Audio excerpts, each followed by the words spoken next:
All right, so this meeting is recorded. I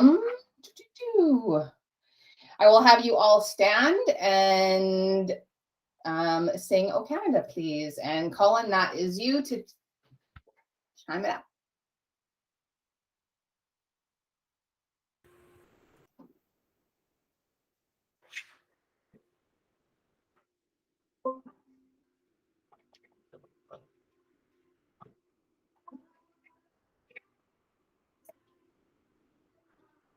There's no sound, Colin.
Thank you very much. I don't know if it was really quiet for everyone else, but it was for me. So hopefully you were belting out "O Canada" in the comfort of your office or home, wherever you are joining us from in this meeting. I will do the land acknowledgement. We acknowledge that we are in Treaty 6 territory to the north of the Red Deer River and Treaty 7 territory to the south of the Red Deer River. We acknowledge and give thanks to all the many First Nations, Métis, and Inuit whose footsteps have marked these lands for centuries. Approval of the minutes for December 8th, 2021. I would look for a motion if there are no errors. Trustee Waters? All those in favor? Thank you. I think I've lost.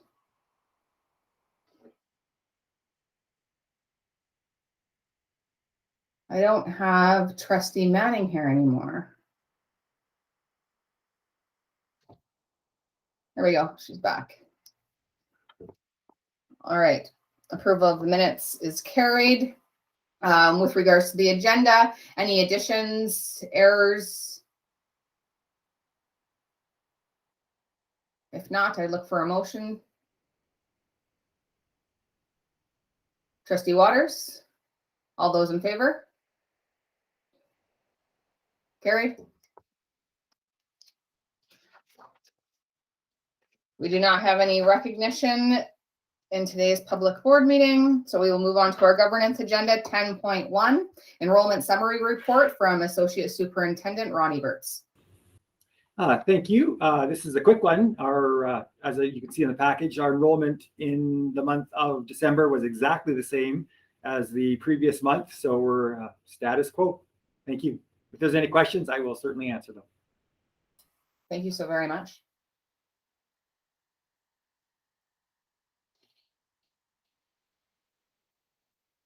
Look for a trustee to Trustee McCully. Thank you very much. All those in favor? Carried. 10.2, community engagement update. Bruce. Good afternoon, trustees and our staff and guests. The Board of Trustees, as part of their initial retreat, had a great session with Reaction Marketing where we're really talking about where we want to be as a district, what makes it an attractive district, what opportunities should we be providing for students. And that served as the basis for the development of our division education plan. And we continue that process of community engagement, and that's what I'm providing you with an update today. During our session with senior administration and the new Board of Trustees, we really delved into some of those important features, and the trustees have seen that report that came back from there. And now we are looking at spreading that out a bit more to get some feedback, and a couple of ways that we are going to do that.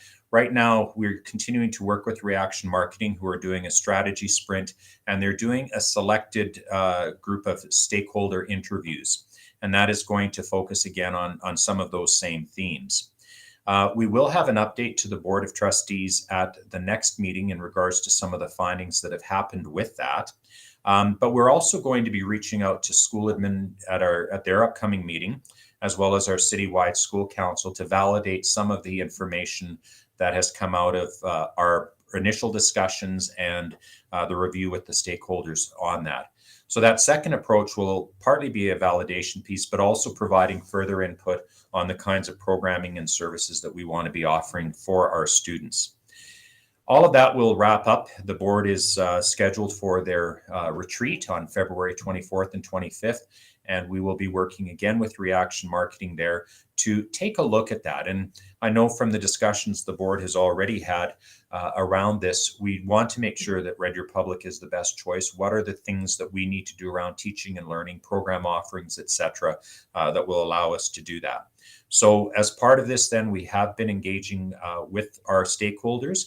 I also pointed out earlier that we've also had a very, very robust process last year when we went through the thought exchange process. We had over 7,000 participants with that, very much on the same themes that we have. That information has been shared with Reaction. We've highlighted those key pieces as well to our Board of Trustees so that they have that information. I think all told, that will bring some rich information, but just as important, some really good conversations on where we wish to go as a division. I turn it over to Superintendent Erickson if he has any other suggestions around that or any other points.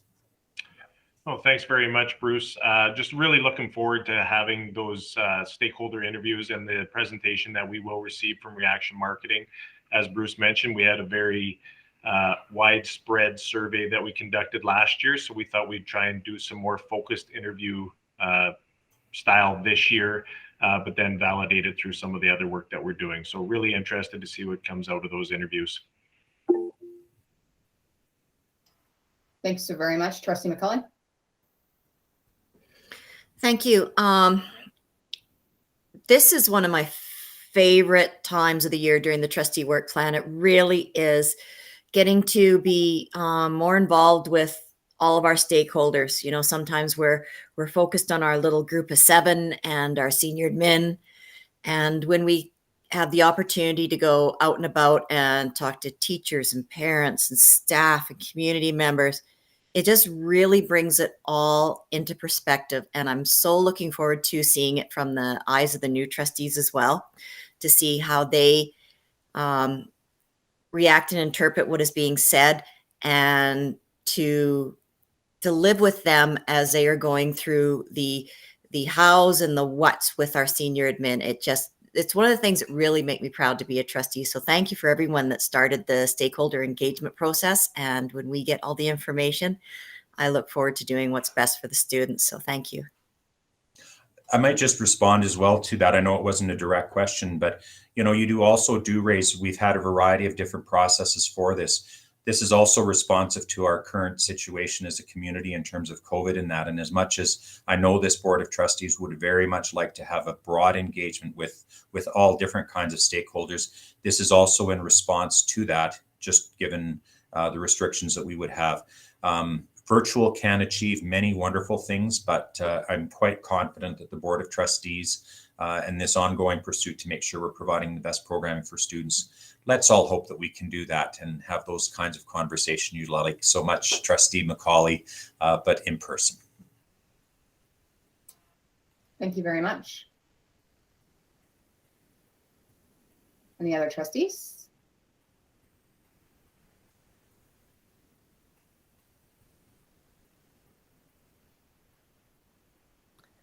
I would move acceptance of the report as information. Thank you so very much, Trustee Manning. All those in favor? Carried. 10.3 facility maintenance plan. Colin Kearney. Okay, so I had previously provided trustees with a detailed report on the plans for this year for the IMR projects. Just due to timing and stuff, I wasn't able to get them into the original package here, but it has been shared out with trustees for a couple of weeks now. And so hopefully everyone's had a chance to look through those, the detailed package. And so the plan is, we tend to think of it as being done through the summertime. A lot of these big projects get done because the schools and completed because the schools are out and students, so there's a little disruption to the work. But actually the planning starts in the fall, and a lot of the previous year's projects are being completed in the fall. And then meetings are held with every principal at every school to kind of discuss what their needs are and what some plans are for the upcoming year. And of course, we present this plan to you, and then the work starts to begin with being put out to tenders, and then all the materials come in, and then the work starts, in the spring and gets completed in the summer. So it is, even though we kind of consider it to be a summer project plan, it is really a 12-month plan to get everything completed. This year is the first year that we've reported kind of two separate funding pockets. And in previous years, it was always IMR, so infrastructure maintenance renewal. Last year, they kind of split that out unofficially, and in the new budget, it was official that the CMR funding, so that's capital maintenance renewal. And so IMR is projects that we kind of, smaller projects that we need to address, usually smaller value and not necessarily in capital in nature, but they can be. The CMR projects are all capital, and we have to submit a plan usually a year in advance, and it's reviewed and approved by Alberta Infrastructure. And so there's a list of projects, and so that's kind of the difference between the two, and they come in two different funding pockets. And you can see from the memo that the dates are different. So September to August is IMR, and April to March is the CMR. And the CMR follows the government reporting, and that's kind of the only reason because of the to allow for them to report capital projects, because it tends to weigh in their favor to report capital projects. Jim, did you have a question? Yes, Colin, and I can't remember reading this, so correct me if I'm wrong. Of all the work that's going to be done, how much will be done by in-house? Well, if we can handle it in-house, we do. It's obviously capacity and what is because obviously we don't want to take our maintenance workers away from just keeping up with the work that needs to be done. But we do tend to use a lot of our internal painting and then electrical, plumbing, and stuff if they have time, right? So we definitely make good use of them. But if the project is just too large and would take them away for say 2 or 3 weeks at a time, then we would build that into the contract for the contractor to do that. Thank you. And so with I've listed there the budget, I guess, and funding for IMR was just over 1.4 million, and CMR was just over 1.5 million. We matched the CMR funding, obviously, because it's already pre-planned projects. There was some surplus dollars left over from last year, so we were able to spend about an additional $300,000 on the IMR plan. So it's 1.749 million on IMR. And a lot of those, probably half of the projects are in the works or in the plans, because they're a lot smaller projects, such as like a replacement of a water fountain and stuff like that, right? So some of those projects have already started, but the bulk of the big projects for IMR will be the work will start after this meeting. I guess I will leave it at that and just open it up if anybody has any questions. Thank you very much, Colin. Also, thank you very much for explaining the difference between the IMR and CMR funding for those that were unfamiliar with what the differences are with regards to those funding pockets. So that was very appreciated. I would look for a motion from any trustees if there are no questions. Trustee Peacock, or Vice Chair Peacock, sorry. All those in favor? Carried. 10.4, capital assets. Colin, that is still yours. Okay, so with the capital assets memo, this was presented to trustees at a public meeting, which we discussed in quite a bit of detail. And it was asked to bring this forward to a public meeting. And so with the capital assets, it's to address the central services building upgrades.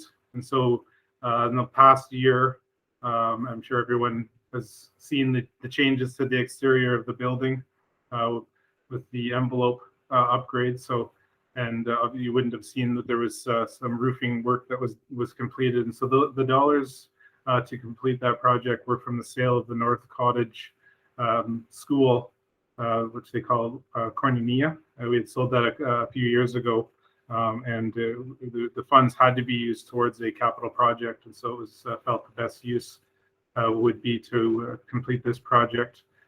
With the work that was done, there's $98,000 left over to do additional work.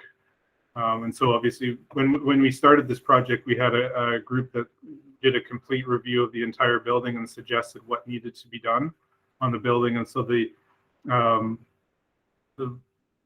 building envelope was kind of the first step, because you kind of close all of the building in and kind of seal it in. The next step would be the mechanical work rate, because then you can get the proper airflow in the building and you're not losing heat or airflow in the building if the envelope isn't properly sealed.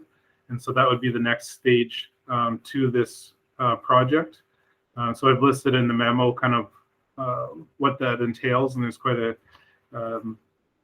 bit of work to be done on that. It's definitely a few months to complete the project, and so they've broke it up into 2 phases. The plan would be to start the project in the spring, work through the summer, and then continue through the fall and complete it prior to the end of the year. So it's kind of broken out into 2 separate estimated costs of $800,000 approximately per phase. And so I just wanted to point out that this project is not a request for additional dollars. So when we build the budget each year, we anticipate approximate cost of the entire division costs of purchases of capital assets, and that can be from the schools, from central office, from just any program that's going on within. That would be anything over the price of $5,000. The trend has been kind of going down over the last couple of years, and again this year, just due to COVID, there's not a lot going on at the schools, and so there is some some funds that have been kind of freed up within the budget, and so this project is being requested to be spent on with budget dollars to address the heating, the mechanical issues that need to be completed on this project. So, Thank you very much. Trustee Manning, go ahead. Thank you. I would like to, if I'm in order, Madam Chair, make the motion that the Board of Trustees approve the remaining plan to complete the Central Services Building upgrade using the remaining funds from the sale of North School, as well as using budgeted use of operating reserves to be reclassified as board-funded investment in tangible capital assets. Now, I'm not exactly sure I understand all of that, Colin, but I think what it means is that we're going to spend the money. Can you just refresh my memory? The sale of Koinonia, of North School to Koinonia, was that $900,000? Or I can't remember exactly how much it was. $950,000. Right. And does this deplete that money? Yes, all of that money will be depleted. Okay. Thank you. That's what I needed to understand. Thank you. Thank you very much, Trustee Manning. I have a hand raised from Trustee Waters. Just a question, if I can, Colin. When we talk about the building, we said that the windows on the north side were replaced. Are the rest of the windows the original?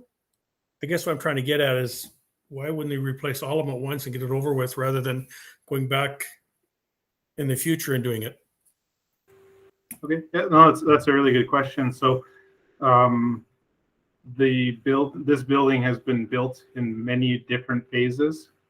The section that received the new windows was the oldest part of the building. And so the insulation with the windows and just the size of the windows, it was felt that even if they were to just put the insulation on, it wouldn't have the factor, that they were looking for. So the suggestion was to replace the windows. I think it was single pane windows, and they put triple pane windows. The rest of the building, the windows could be replaced, but they're at the bottom of the list of suggestions by the consultants that did the review of the building. So once this project is complete, could the windows be replaced? Yes. Should they be? Yes. But it's not crucial. It's not something that's necessary at this time. It would be something that if we wanted to say, if we had it at like 98% to the point where they would want it to be, replacing the windows would bring it up to 100%, right? So it would be on the plan. It's also a lot easier because the way the windows are, you can literally pop them out and put new ones in. So it could even be like a 10-year plan to address a few windows each year or whatever, right? But just the sheer size of the windows that were replaced, it had to be done while we were doing the building envelope. I appreciate that. I guess what I'm getting from knowing a little bit about this is that we're spending a lot of money to make it warmer, right? So it's not so cool. And yet, for me, if the windows are still single pane, they are a pain, and they will cost us more money down the future. I'm just thinking as a whole, if we could have got a better deal, if we've done it all rather than later, that's all. Yeah, I think if we had built it into the original, like the building envelope at the time, we may have gotten a better deal. But windows are, it was even difficult to get the windows that we replaced, right? I would say if Peter was here, he would say that his biggest struggle right now is related to COVID. Finding building material is incredibly difficult. And so there was a lot of delays on the project just for those windows. So if we had put new windows in, we'd probably still be working on trying to complete that part of the project. And it just came down to cost, right? And they were just not recommending that windows were necessary. So I think when we finish this, part of the project in a year, maybe a year or two, I'll come back to the board and maybe I'll have another plan requesting to keep going, right? But at this point, it's at the low end of the need for the project to complete the project and hit our objective of keeping the heat and in the building and having proper airflow. Thank you. Thank you very much. I don't see any other hands raised. There is a motion from Trustee Manning. All those in favor? Carried. 10.5, Student Services Report, Associate Superintendent Nicola Golby. Good afternoon, everybody. So nice to see you all here. I have with me my Student Services team, so we're going to be presenting together today. First of all, I'd just like to start with allowing everybody the opportunity to introduce themselves. So I think you know me, Associate Superintendent of Student Services, Nicola Golby, and I'll hand it over to Susan Parkins. Hi, Susan Parkins, and I oversee the early years programming, including pre-kindergarten and kindergarten.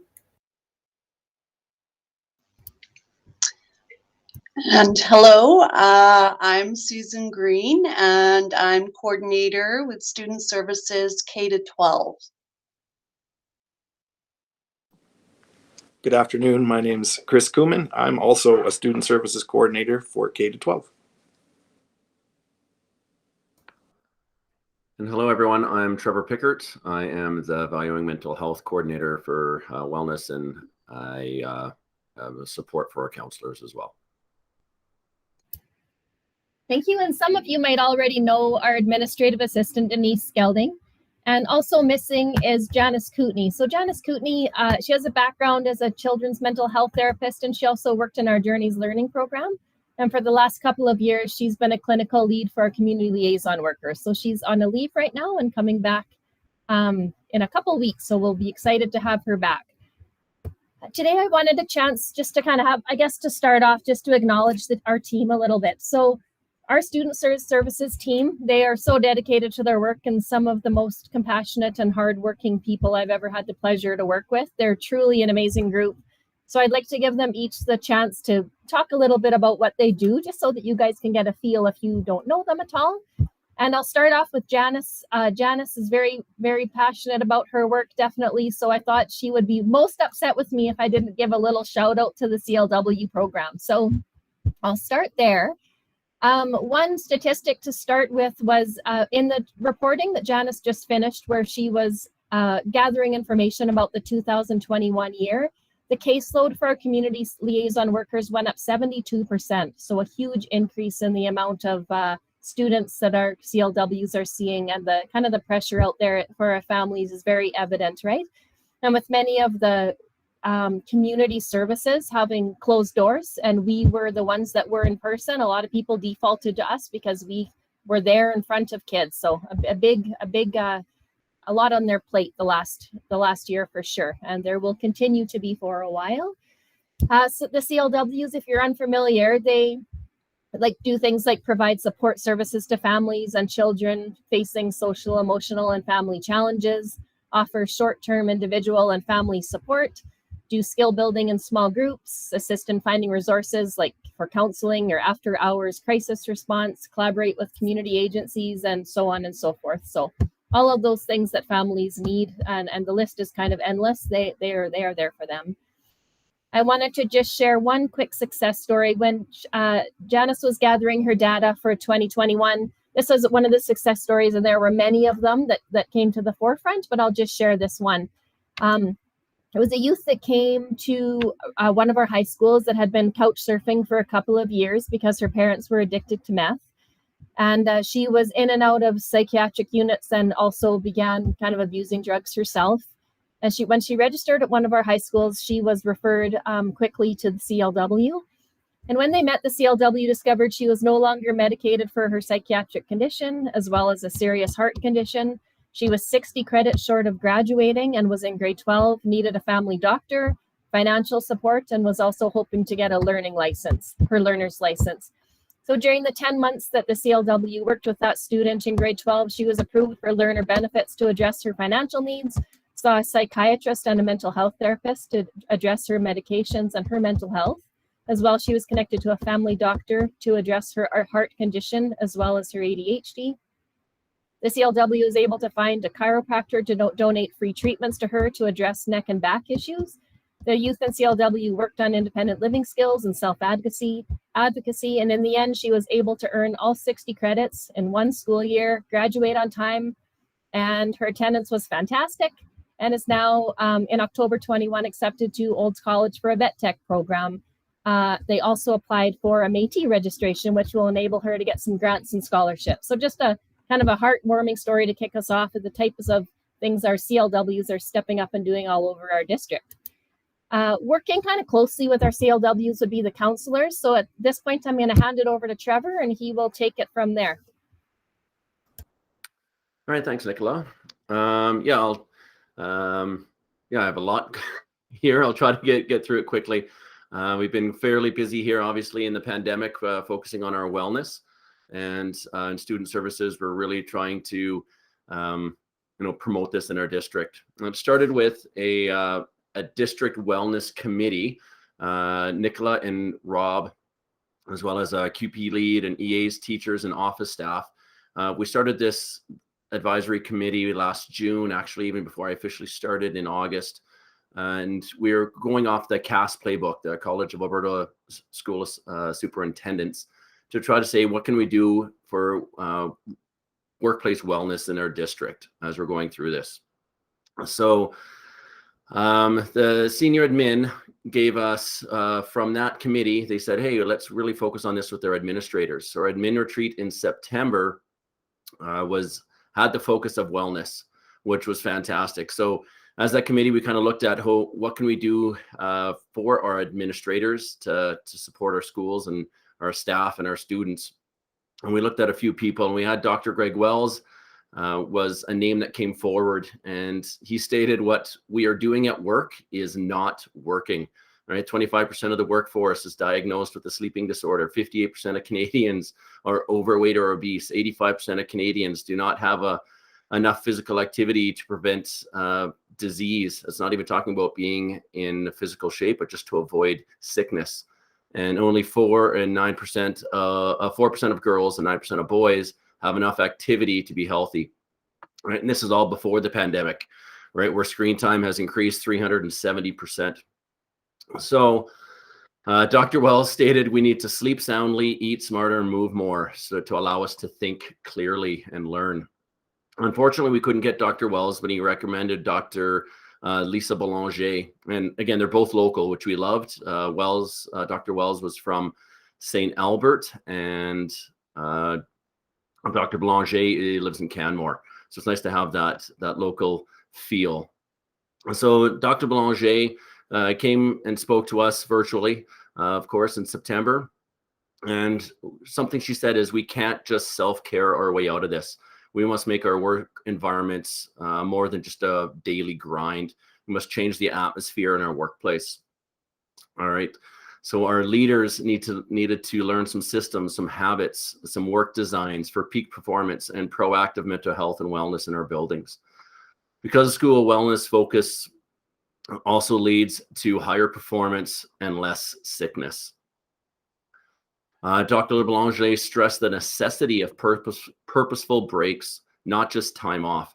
The importance of breaks that we need to focus on regenerating and recharging us, allowing us to take less time off due to illness and improve our performance while we're at work as well.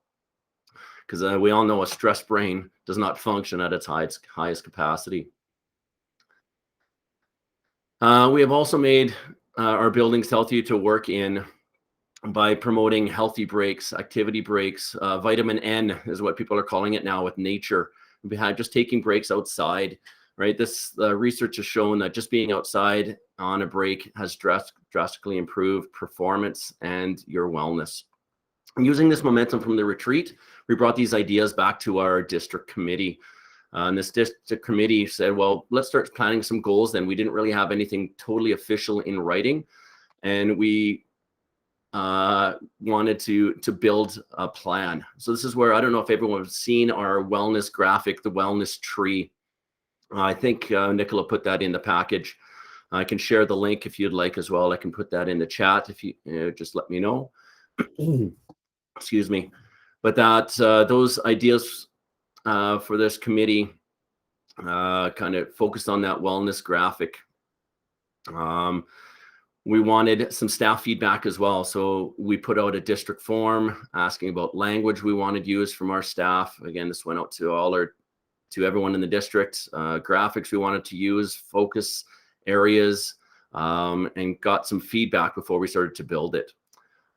Then once we had all these ideas in place, then we talked to one of our talented staff members, TJ Hartel, who actually built and designed this based off of our ideas.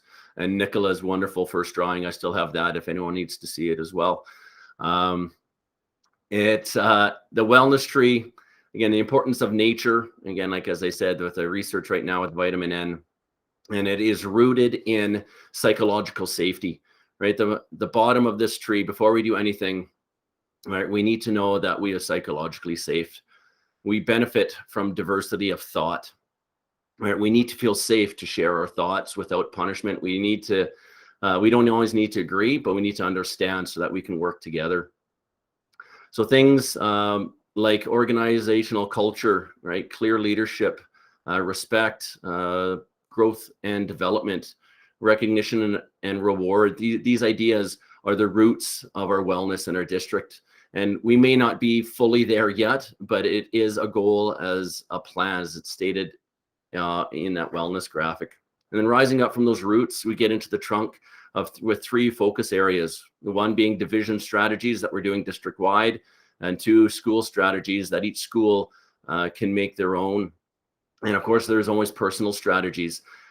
And these aren't the responsibility of the district, right? But we do recognize with this graphic that it is a part of the wellness, that each person still needs to make sure that they're taking care of themselves. So leading up the trunk into the heart of the tree, in the center of the tree, was balance and connection, right? With collaboration with the FNMI coordinator from Learning Services, Haley Christian, And she connected with Elder John Sinclair to include his teachings in our graphic, breaking down wellness into 4 dimensions. We have also put in a PD opportunity for our admin team to learn more about this wellness wheel. Right at the top in white, there's mental, right? Reading, our break time, our alone time, right? We also have our mindfulness in red on the right, being present, positive, patient, and focusing on possibly even meditation.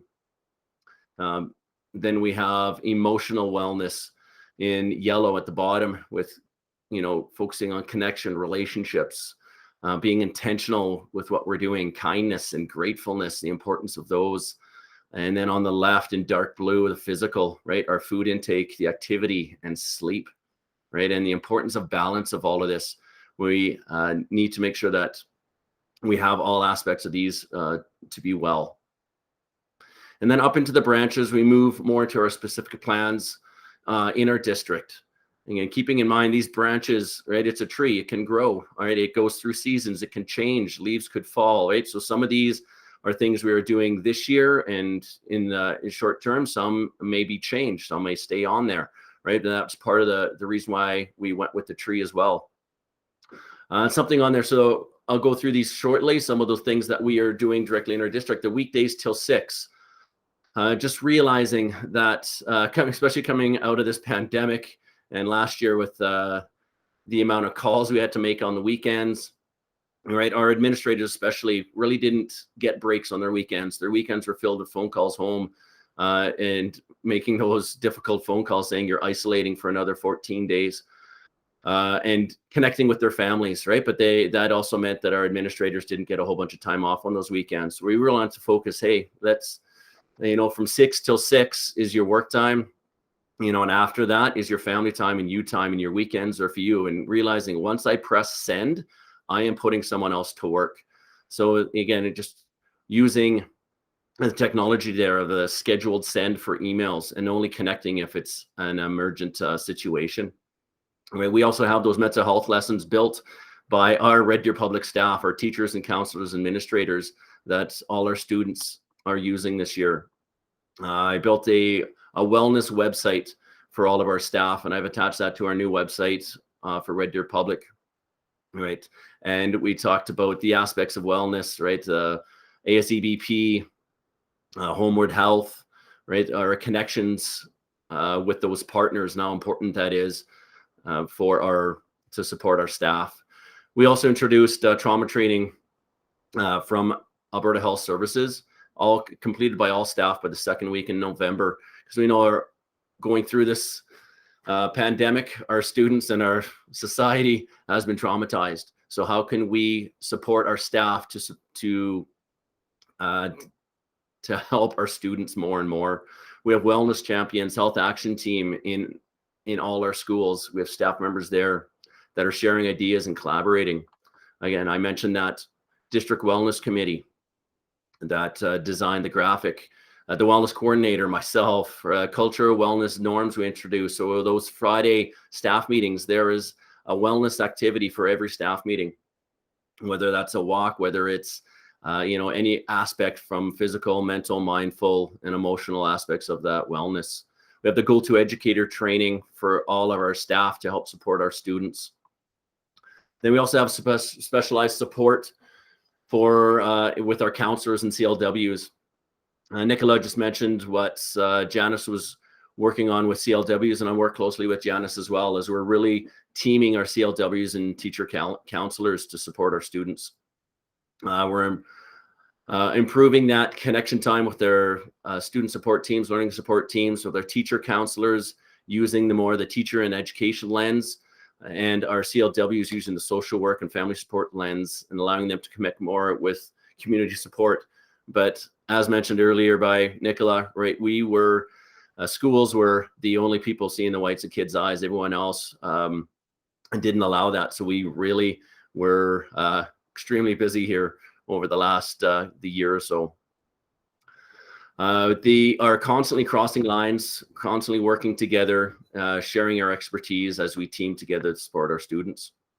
Our teacher counselors are now also interviewed by Central Services, and they all must have a master's level degree in counseling psychology or working towards a master's, as we want to make sure that we have fully qualified staff working with students in very difficult situations. And as I continue to discuss supports for all our students, and what our coordinator colleagues will also discuss later, I am also the SOJ lead for our district, right? So our sexual orientation and gender identity lead. We have district members for safe contacts in each school. We have safe space training for these staff members. We focus on education and increasing our SOJ and LGBTQ plus knowledge in our schools, right? The availability of library resources and teacher resources so that we can share this information and support our LGBTQ plus community. We've also started a new SOJ advisory committee with parents and teachers and citywide members and community members representing Central Alberta Pride, our DUR committee, TANIS, and PFLAG. And then myself as that lead, chairing those meetings, chairing the safe space members, and providing the information that I learn, that is shared with me, that I provide that all with the schools. So that's just a bit of what I do. So thank you for listening. If there are any questions, just please let me know. Otherwise, I will pass it on to whoever is next. I do see a hand raised from Trustee McCully. Go ahead. Thank you very much, Trevor. Your presentation brought a variety of smiles and almost tears to me, knowing how much mental wellness, that's a good one, mental wellness is needed in our district, in our community. Sorry, I think there was a Freudian slip there. When you talked about vitamin N, I didn't know that was a thing. And in the spring of 2020, I was very traumatized by a workplace situation. And of course, that's when COVID started as well. And I had the best darn garden that summer and spring because I looked forward to pulling every weed, killing every bug, planting every plant. And I didn't realize it was what I needed to help me through the process of getting to a more positive mental health in me. And now that I know that there's an actual term for it, I'm just glowing inside thinking that's what worked for me and that's what I needed and that's what my body told me I needed. So thank you to everyone on your team and you leading this, because this isn't just a one-shot thing. This is something we got to keep doing and keep checking in on and keep supporting, because we're always going to have these ebbs and flows, whether it's COVID or not. Post-COVID, we're going to have to keep people in line and check on them because we'll be going through something else. So thank you. Thank you. Thank you so much. Thank you very much, Trustee McCully.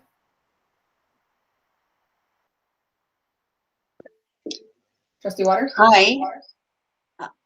Sorry. I think myself and Chris are next on the agenda. And I was going to speak to our district programs briefly, and then Chris will speak to the LST model, and then we'd love to share some success stories with you. Anyway, so I'll start with our district programs. As we know, we have a program at Oriole Park, West Park, at GH Daw, Lindsay Thurber, and Hunting. And so this year, we still have foundations and pathways, but this year we had discussed tweaking the model just a little bit so that we could support even more of an inclusionary model with flexibility and fluidity within programming for students with mild, moderate, and complex needs. Excuse me. So our hope is, as we evolve through this model, is that students that are entering into a programming, what we would call our Foundations and Pathways programming, that the incoming school or the feeder school that we're transitioning our students to would have a very clear understanding of who they are as learners, and that the teacher that we have in place for supporting the programs are acting more as a facilitator instead of being the one teacher that is teaching them everything that we're hoping they're learning through school, and that they become more of a facilitator with the learning support team that is at their school. So as kids come in, the team is very understanding of what their needs are, what their profiles are. And with that, they continue with programming so that students are not just in one class all day long, but they're exposed to the community school with the supports being wrapped around them, instead of being placed in a program and just doing the life skills portion of it all.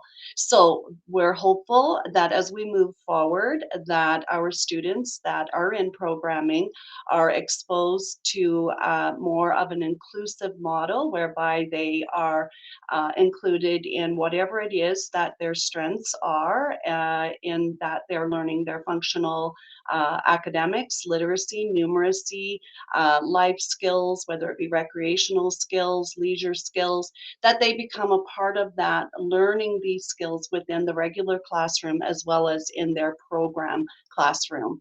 And we're hopeful that the learning support team is supporting that model and supporting our students being out in the school, being visible and being a part of programming within their school. I guess our hope is that we're building efficacy in our staff, that we're building a sense of belonging and a sense of meaningfulness and purposefulness for our students, and that our teachers are feeling empowered and really truly believe that they have the skill to support every student in their class succeeding. And of course, it's big work, it's important work, and it's hard work. And I believe each of our schools are at a different place in evolving into more of an open, inclusive model within their schools. Some are flying with the model and have kids going everywhere, doing everything they possibly can, and making a real impact on their learning and the skills that they need for after high school and once they've graduated from high school, to make sure they have a skill set that will support that living either in community, going to TVP, going to college, whatever the goals are for the students and the families, of course. It certainly is a collaborative model. We are working through it. Again, we have schools that have really moved forward in the model, and we have others that are working very intentionally and very hard at ensuring that the model is working and moving forward. I guess the intention of all of our schools is to, one principal put it very well when she said that our school is unapologetically honoring the dignity of all students, no matter the length of time and effort it takes to get there. And I think she put that very well. And I can assure you, every school is working very hard to instill all the skills that our students need, regardless of where they are in their learning, that they have a powerful learning experience at school, and they are well equipped for life after school. So Chris, if you want to go ahead and speak to the LST model. Sure, thanks, Susan. One of the things that Susan mentioned was just the teams, and Trevor talked about the connection. So I wanted to give you a sense of what that model looks like at a school-based level with learning support teams. We use a lot of acronyms. So LST stands for learning support teams.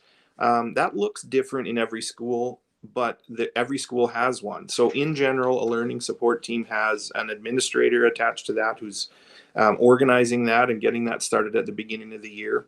The learning assistance teacher, the LAT, is a big part of that team. And their role in the school consists of working with CLWs and counselors and teachers, facilitating inclusive practices within the school, meeting the needs of and the varied needs of students in classrooms, really working elbow to elbow and coaching teachers through acquiring the skills so that they can provide excellence in instruction and reduce barriers for students and also reduce barriers for staff members. So the other members of that team besides administrators and LATs would be CLWs, the community liaison workers. Schools that have counselors would be a part of that team. And then wraparound service providers. So occupational therapists at times are members of that team when they're reporting in, speech and language pathologists, are workers who are doing physical therapy in some schools. And then at times other people might come in certain instances, people who work with students with low vision or deaf and hard of hearing students. So those services are all connected to the learning support team. And then Susan and I have the good fortune of being part of those teams too. And sometimes that means connecting via an email or a phone call, just kind of being on call and connecting that way. Through COVID, sometimes it's over Zoom, right? And then preferably it's to go in person. And sometimes that means to observe and then to report with the team. Sometimes it means meeting weekly. So some schools will have a weekly meeting. Other schools are meeting monthly. And at those, there's lots of different ways that school-based learning support teams are meeting those needs. Sometimes it's calling teachers in and just saying, hey, we have an ongoing teacher appointment meeting at our learning support team meeting. So we're going to go over your class list and we're just going to talk about the students that you have and how better to support them. Other schools ask teachers to submit kind of like a Google form of students that they're need some advice on or just want to get to know better or serve better. And so they might do it that way. Others are calling meetings kind of on an as needed basis and doing it that way. So there's no one way that schools are doing this, but in each unique approach, the purpose of the model is to fully engage students in meaningful learning, all students, and to work collaboratively with teachers to increase their capacity. There's a lot of diverse needs, as you know, and as you've heard even today, and this is just where the schools are responding to that and effectively attempting to meet the needs of each student and each staff member that they serve. The other part of it that I haven't really talked about is the way that they're connecting with families. And so learning support teams are doing that too through the supports that they offer. And in some cases, parents are a part of those meetings or, work is done so that information can be shared with parents so that that full wraparound support is given to our students. I think if there's no questions about those things that Susan and I have talked about, and I'll give you a second for that. We just wanted to share some success stories too that we thought were really meaningful.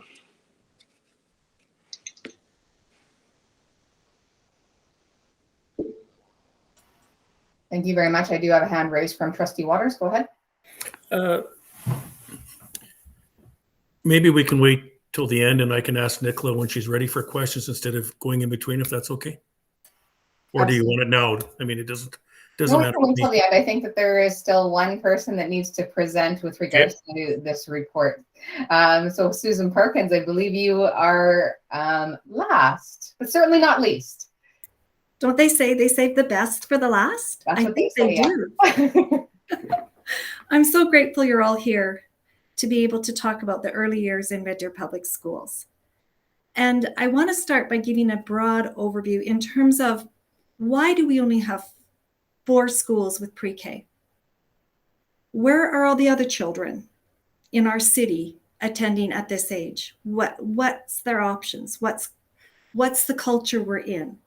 And that early years programming and options has been evolving over these few years, and we have 4 schools with pre-kindergarten, so 8 classrooms altogether with pre-kindergarten. And to answer my own question, the others are attending play schools, daycares, private school settings that have access to early learning. And currently the government is now providing very good subsidies. And if you have been watching social media, you are going to see, you can basically come. There was one recently, 1-day programming, virtually free. Just come and spend some time with us. In education, how do we get our dollars to fund our programs? We're not getting subsidies through similar to the play schools. So our funding is based on the weighted moving average for those children who meet eligibility. In other words, it's an intervention program, according to Alberta Education. It's not a universal program. And so essentially we have congregated programs in our early years. But we are a district that believes in inclusion and believes in natural pathways for children. And so this year, we have embarked a bit on a pilot, and you will see on your handout notes that you will see the 4 programs of pre-K. And then underneath, you will see that we have 8 sites where we are supporting children with identified needs, meeting the eligibility for a funded educational dollar supports. And those children are in natural settings. They are following natural pathways, and they are being supported through teacher-directed instruction is what it's called. And that has been one of the biggest shifts this year, I would say, something that we have embarked upon, and for the most part with great success. And looking to do that again next year and seeing how this all plays out. We have 84% of all the children registered that we are supporting through our programs, either in the community or in our play schools. 84 of them are identified with either severe delay, a moderate delay, or a mild delay. So that's 84%. So that leaves about 12% that have no delays. We have 51% of our children meeting severe delay. Out of all those attending, 51%. 49% this year are 3-year-olds, which is probably one of the highest group of 3-year-olds we've had. 51 of them are of our children meeting PUF eligibility are 4-year-olds. And so, I just wanted to highlight that as an intervention program, this position involves a lot of coordination. So I'm coordinating a lot with the speech language pathologists and occupational therapists and with teachers, with LATs for the pre-kindergarten, and with the ownership of the different play schools and teachers within the play schools. So it's really a fun job. I mean, Trevor talks about vitamin N. Well, I got a vitamin C today, but not the vitamin C you would think I'm talking about. But I was at Mini Treasures daycare this morning before coming in, and I got a big hug from a child. So that was a vitamin C for vitamin child. I got this hug, and you know, how can you have a grumpy day if you're getting that wonderful interchange with children, and you can see the progress that these children are making in all environments that we're supporting them. And so that's just a brief description of our pre-kindergarten and our community-based supports. Looking ahead, we are offering 2-day Spanish bilingual programming at Vista Grande. This year, we trialed a 1-day program, and that was met with great success, and there was a high interest for 2-day Spanish bilingual programming. And so, that is something that is unique to Red Deer Public. I don't know anywhere else in the city that are offering any other language-based early years programming. So that's a wonderful thing. We are also extending our programming for children with advanced learning abilities. And again, we really talked about this as moving forward. And again, we attempt to create what we call natural proportions, because as I mentioned, children accessing our early years programming are identified with a delay. So where are their models? If we have children who are all delayed, who do they look to for good language? So we need good language models. And so, so we want to incorporate some children. So some families are able to access our pre-kindergarten. It's called paid placement. And so I have very limited spots for those. And we also include children with no delays, but we know families are at risk, and we use money through the Bright Start through the foundation funds through Bright Start, where families can access our pre-kindergarten programs, because we know they're not funded with an identified delayed, but we also know there are great needs for that family and that child to be in the program. And so they are also incorporated into the program. And so now with the addition of possibly some advanced learners, we're hoping to also just create a little more natural proportion of ranges of ability so that there's a more inclusive model. We're looking at, as you know, the new curriculums. As you know, I wear both hats. I work in learning services and I work in student services. So my hat also is in the new curriculum development that we are preparing for. But what does that mean for our early years? So I am looking at the flight curriculum as some more exposure for our early years teachers in that. And you might ask, what is that? The flight curriculum is probably the most highly used curriculum in the daycares and play school settings within Alberta. So it might be nice for our teachers to also know what it's about and some of its philosophy around it, as it's based on very good pedagogy. And finally, I just want to highlight another partnership that I'm really enjoying representing Red Deer Public, and that's participating in a community committee on a play charter. And it ties in very well with what Trevor spoke about.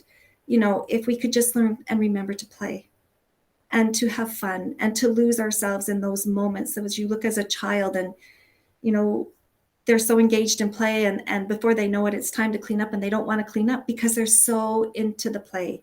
They're so into what they're doing. And we find ourselves in the same way, even at work. It might not feel like play, but you are in work and you're in the zone and you look up and it's like, how is it that time?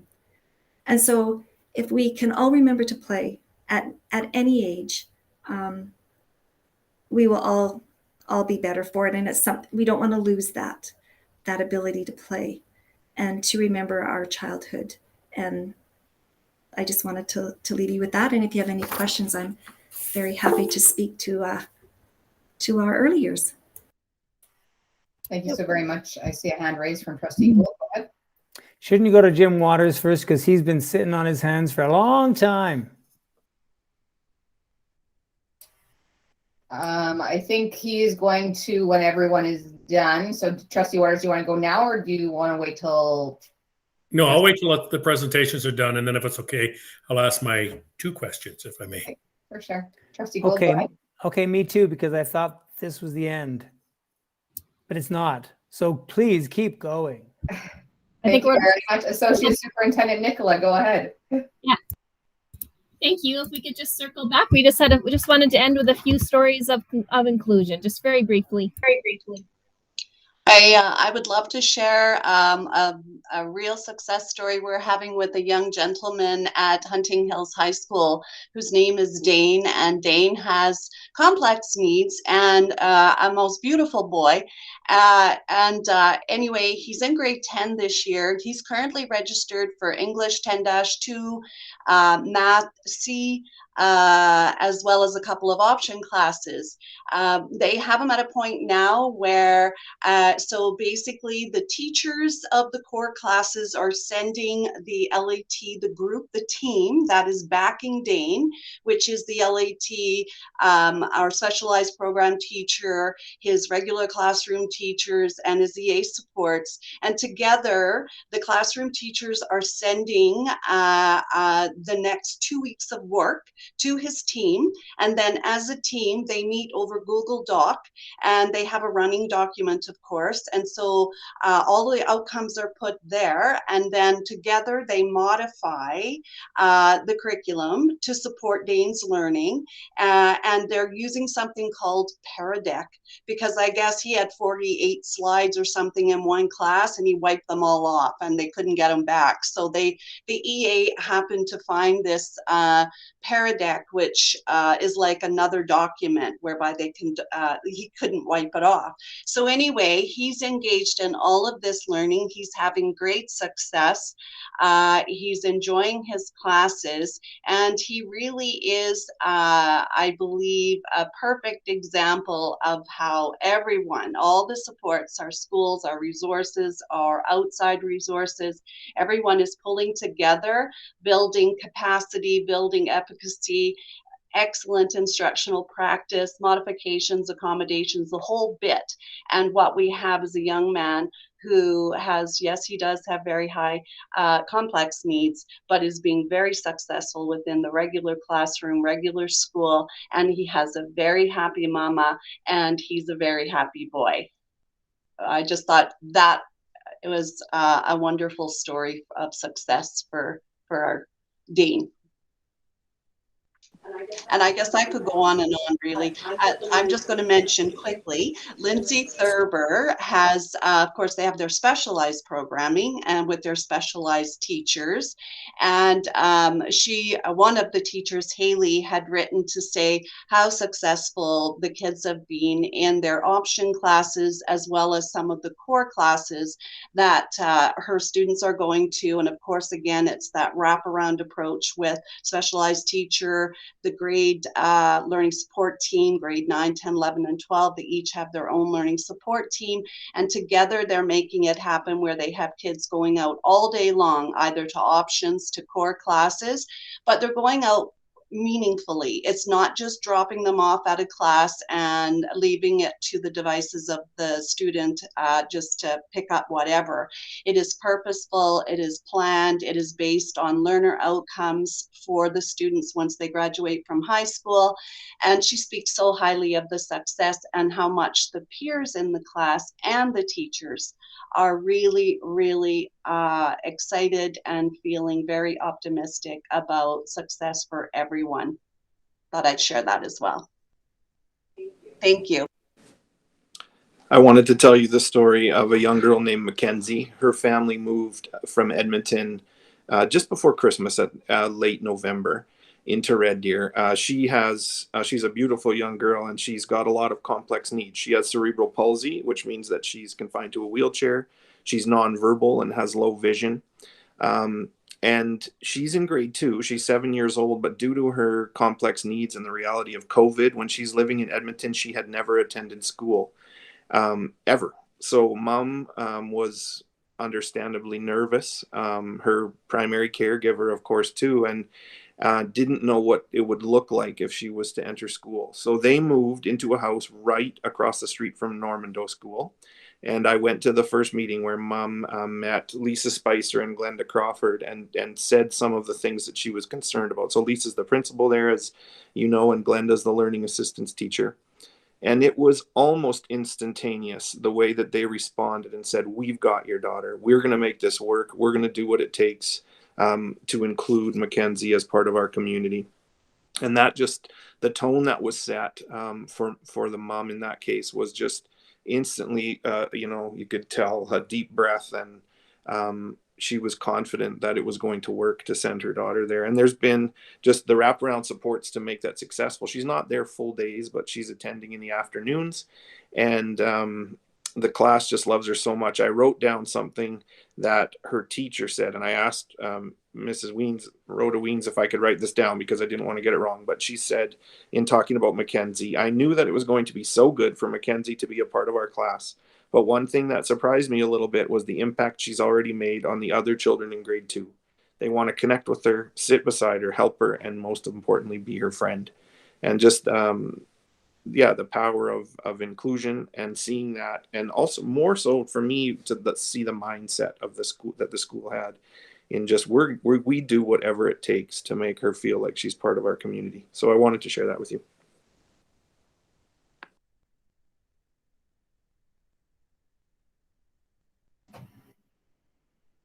Thank you so very much. I know I have a couple trustees for sure, probably more, that would like to comment. So Trustee Waters, go ahead. Nicole, I've got a couple questions for you, please. So the first one I want to touch on again, because it's been a while since I've had anything really to do about it or think about it, is the PUF funding. So if I'm correct, they are funded by the government until grade 1. Is that correct? The PUF funding used to be kind of pre-K and kindergarten, and then at the kindergarten level, it's now replaced by, they call it the SLS grant, so it's kind of a specialized learning grant in kindergarten. So it looks a little bit differently. It used to be that when we identified kids, we could take that money and then add EA support or whatever it is within that year. Things have changed just a little bit. The PUF is really pre-K now. So in kindergarten, they would have kind of a predetermined amount that they would assume we would have based on our past history, and that amount wouldn't change regardless of our identification during the year. Thank you. The second one is, thank you all in student services for what you do, because you do make a big difference for our students. So the question is not of criticism, but it's of clarification for me. I think, Susan, you said you were dealing with K-3, and I believe 3 others, and I can't remember for sure, we're dealing with K-12. I'm just wondering, why isn't it broken up? Is there a reason that people are more adaptable to go if needed, or would it compare to if you had just a K-3, 4 to 8, and then 9 to 12? I'm just trying to understand. Sure.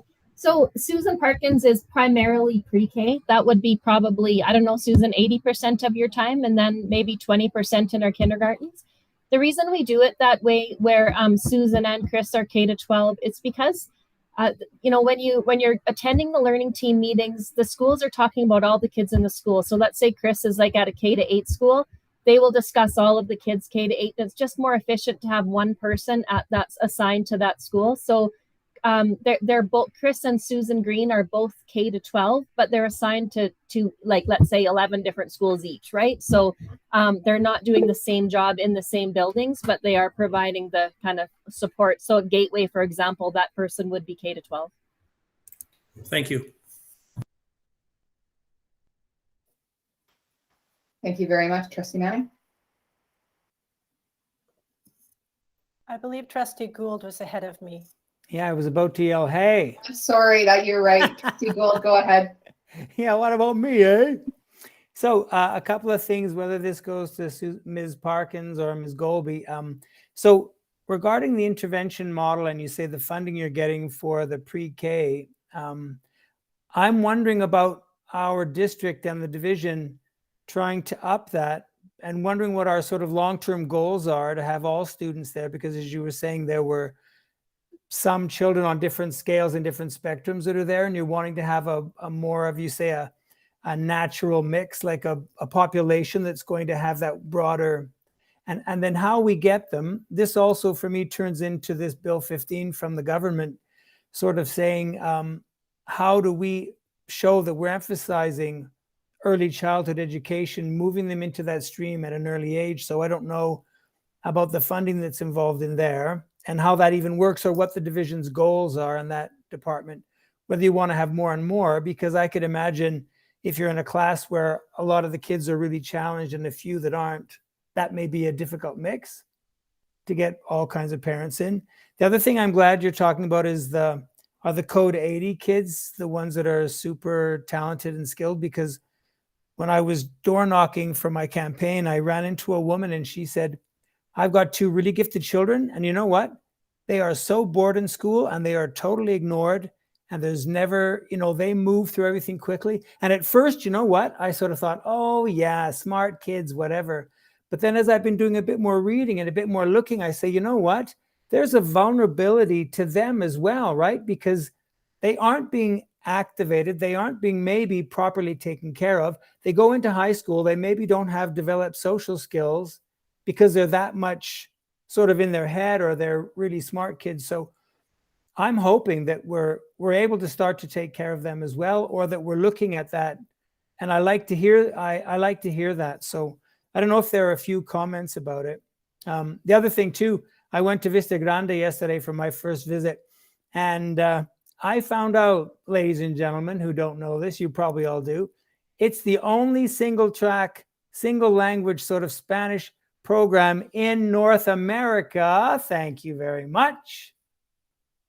Muchas gracias también. Okay, so you can go ahead. Sorry. Anyway, those were just some thoughts that came bubbling up that I thought I'd throw out. Thank you so very much, Trustee Gould. Trustee Manning. Thank you.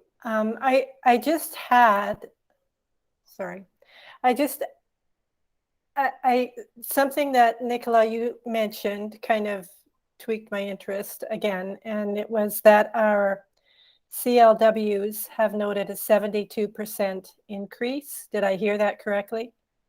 In their casework and caseloads. Could you just refresh my memory as to how many CLWs we do have? And it sounds like they're doing a tremendous amount of work, and it sounds like that there is more work that they could be doing if we had more of them. And I'm just wondering if that's a correct statement. So maybe you could comment, Nicola. Sure. Our FTE, so our full-time equivalents of our community liaison workers, are 16.8. So, but we have more bodies than that. So some of them are like 0.5, let's say, in a school, and some are full-time between two schools. For the most part, our CLWs are able to prioritize what's happening in the schools and do the best they can to manage the caseloads. We do have a couple of hotspots for sure, especially where a CLW is juggling two schools and it's quite heavy in both schools. So I mean, that is a little bit tricky.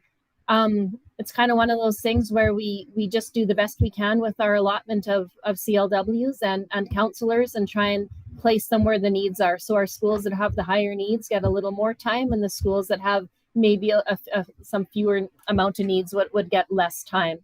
They are extremely busy. I would say for the most part, we're managing it, and sometimes it's a little heavy. So, yeah. Could Superintendent Erickson, could you maybe comment on how that program has expanded from the start? Where we started with the CLWs, and are we sort of reviewing the situation on a regular basis, or where are we going to go with it? Because it sounds to me like it might be just a bottomless pit of human resources that we could put into that program. I don't know if I'm correct in saying that, but maybe you could comment. Yeah, we to fund the program historically, we had obviously we still have FCSS funding, so that's through the city. But we also in the past had funding through Child and Family Services at the time that helped support some of those positions. But over the last 4 or 5 years, some of those additional funds have gone away. And as a division, we've been looked to continue that funding of those bodies and those individuals that are carrying out such important work in our buildings. So we've continued to make it a priority as a school division to continue to fund social workers in our school as part of that wraparound team, or the LST that Chris spoke about earlier, along with our very valuable counselors that we have in our buildings. And as we hear about mental health, and Trevor spoke a lot about this, that's where we have to make some budget decisions after the announcement on February 24th, where some of those dollars are allocated in the future. We hear the need, and we know that there's a lot of needs in our division and a lot of places that create pressures for us. So we're going to have to really have some deep conversations, and obviously hearing from our stakeholders through the community engagement that we're doing to find out some of that information as well. Very valuable program, but right now it's largely at a cost to the division, along with FCSS that was traditionally supported through a variety of means when it was back at the family school wellness days, I'll say. Thank you so very much. And we'll go back. I'm sorry, Trustee Gould, I don't think your question was answered. Susan, I don't recall. Do you recall the question that was asked by Trustee Gould? Yeah, it was kind. Sorry, yeah, go ahead, Susan, if you remember. Because I was going to say that. I was putting my hand up and say, hey, I didn't even get an answer. Sorry, that's on me. Do you want me to go ahead, Nicola? Sure, and then I can jump in with anything if you'd like. Yeah, go ahead. Sure. Okay. I think your question was, where are we going, and you know, how do we expand? And I think,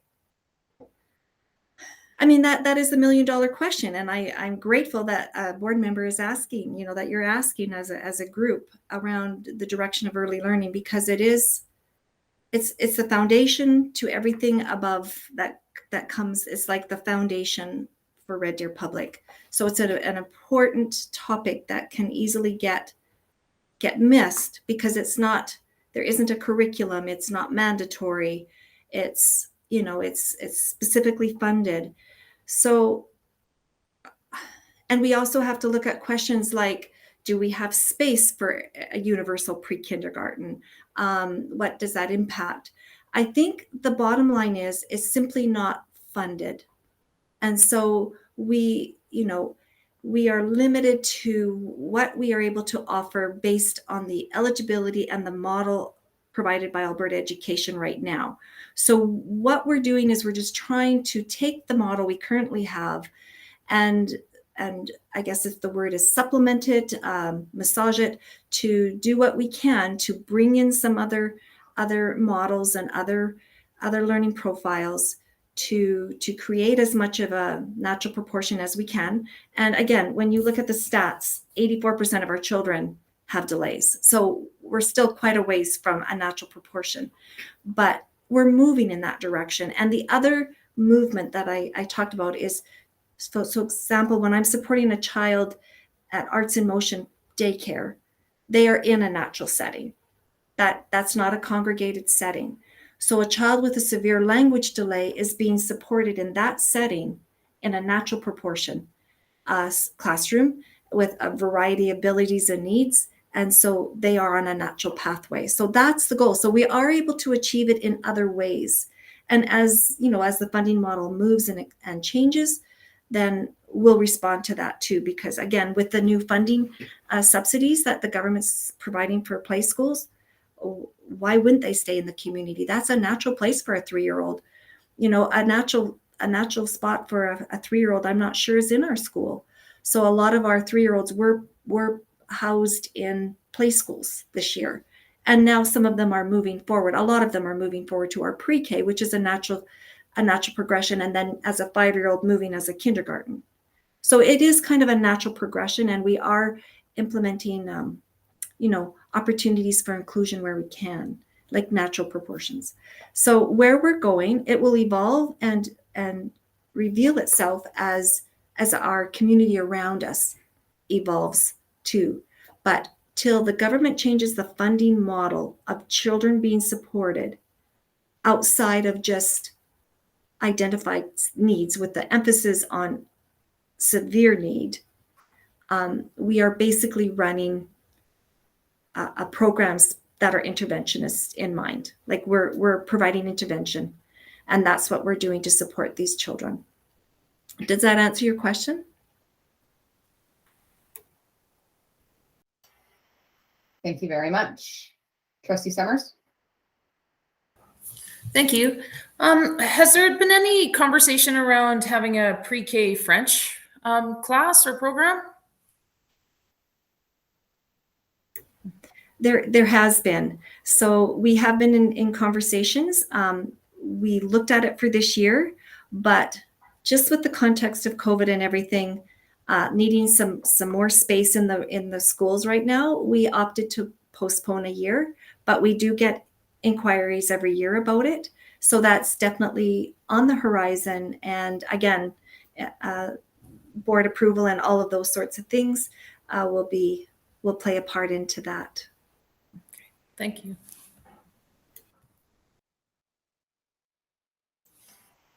Thank you very much. Trustee McCully? Thank you. Again, big kudos to all of you and your teams. Very grateful for everything that you do for our students and our parents, right? It's kind of a family thing you have to do when you're dealing with our students. And I sense it, I feel it, and it just brings a big smile onto my face. I was also going to move this, but I was going to add a bit of a friendly amendment when it gets time to move this. So with your indulgence, Chair Buchanan, I would like to move it with the additions and see if it gets approval. My movement would be is that the board accepts, celebrates, and supports the report from Student Services. Would that be okay? I think that sounds perfect. Thank you. I have a couple, Trustee Waters, before I. Susan, you did it very delicate as far as telling the government they're not funding us, but I won't do that. I've always said from day one, from kindergarten or pre-K even, that we must start meeting the needs of the student then, because if we don't, it affects their going through middle school and high school. And if we don't do that and it takes them down the wrong path, the help they should have got in pre-K, they'll get in prison, because you get free education, you get free healthcare, and you can take a degree. So the government should wake up and realize that it's important for us to pay everything at the front and help these kids, because maybe by middle school, they may not need as much and they can actually contribute to the world we need them to. So this is nothing that's changed. Unfortunately, maybe it's because of provincial or federal governments, depending who pays what. But I really think we need to find a way to knock some heads and say, hey, you know, it's important that we focus on funding every student from pre-K to grade 12 and making them to be successful and be the best person they can be. The world needs them, because without them, we're all in trouble. Thank you. Thank you very much, Trustee Waters. Colin, do you have the that motion that was made typed up from Trustee McCully? Yes, I made the changes to the motion. Perfect. Thank you so very much. And I just want to add my comments here. No questions. So thank you so very, very much. I absolutely love the stories. And as a parent, I could add my own to this report from Student Services. For those that are not familiar with Dane, he is an absolutely remarkable, beautiful boy. And it is heartwarming to hear that he's doing so well. I think it is important that our students have been given the opportunity to be the best versions of themselves, and with some guidance, and most importantly, the relationships that have been built with people who truly care. And that is why these students thrive the way that they do. It is absolutely amazing to hear that one of our students is at Olds College to become a vet technician. So thank you. The words thank you are just two little words that hardly sound like they are enough to express the hard work that you all do each and every single day. Please know that it is with the utmost sincere gratitude to you all. When you change the I in illness, this is for Trevor. When you change the singular in I in illness to the plural of we, it actually turns into wellness. Again, as a survivor of trauma, mental illness, and psychological injury, you all know and probably have heard how passionate I am around the information presented today. As a member of RDPDSD that has had the opportunity to participate and be included in STASH initiatives, and as a parent of RDPSD students who have had the opportunity to grow and thrive, please know you are making a difference in the lives of our students and staff. And thank you so very, very, very much. With regards to the motion from Trustee McCully, all those in favor? Carried. Thank you so very much.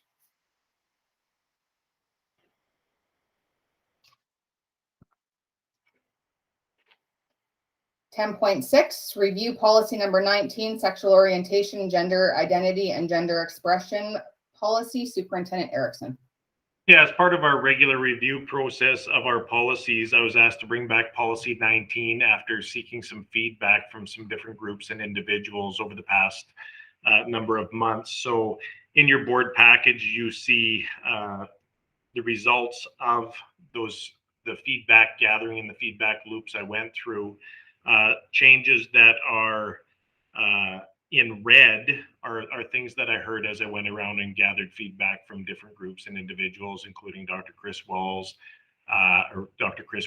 our Diversity, Equity, Human Rights Committee, SOJ Leads, etc. So that information is available to you in the package for your comments and consideration.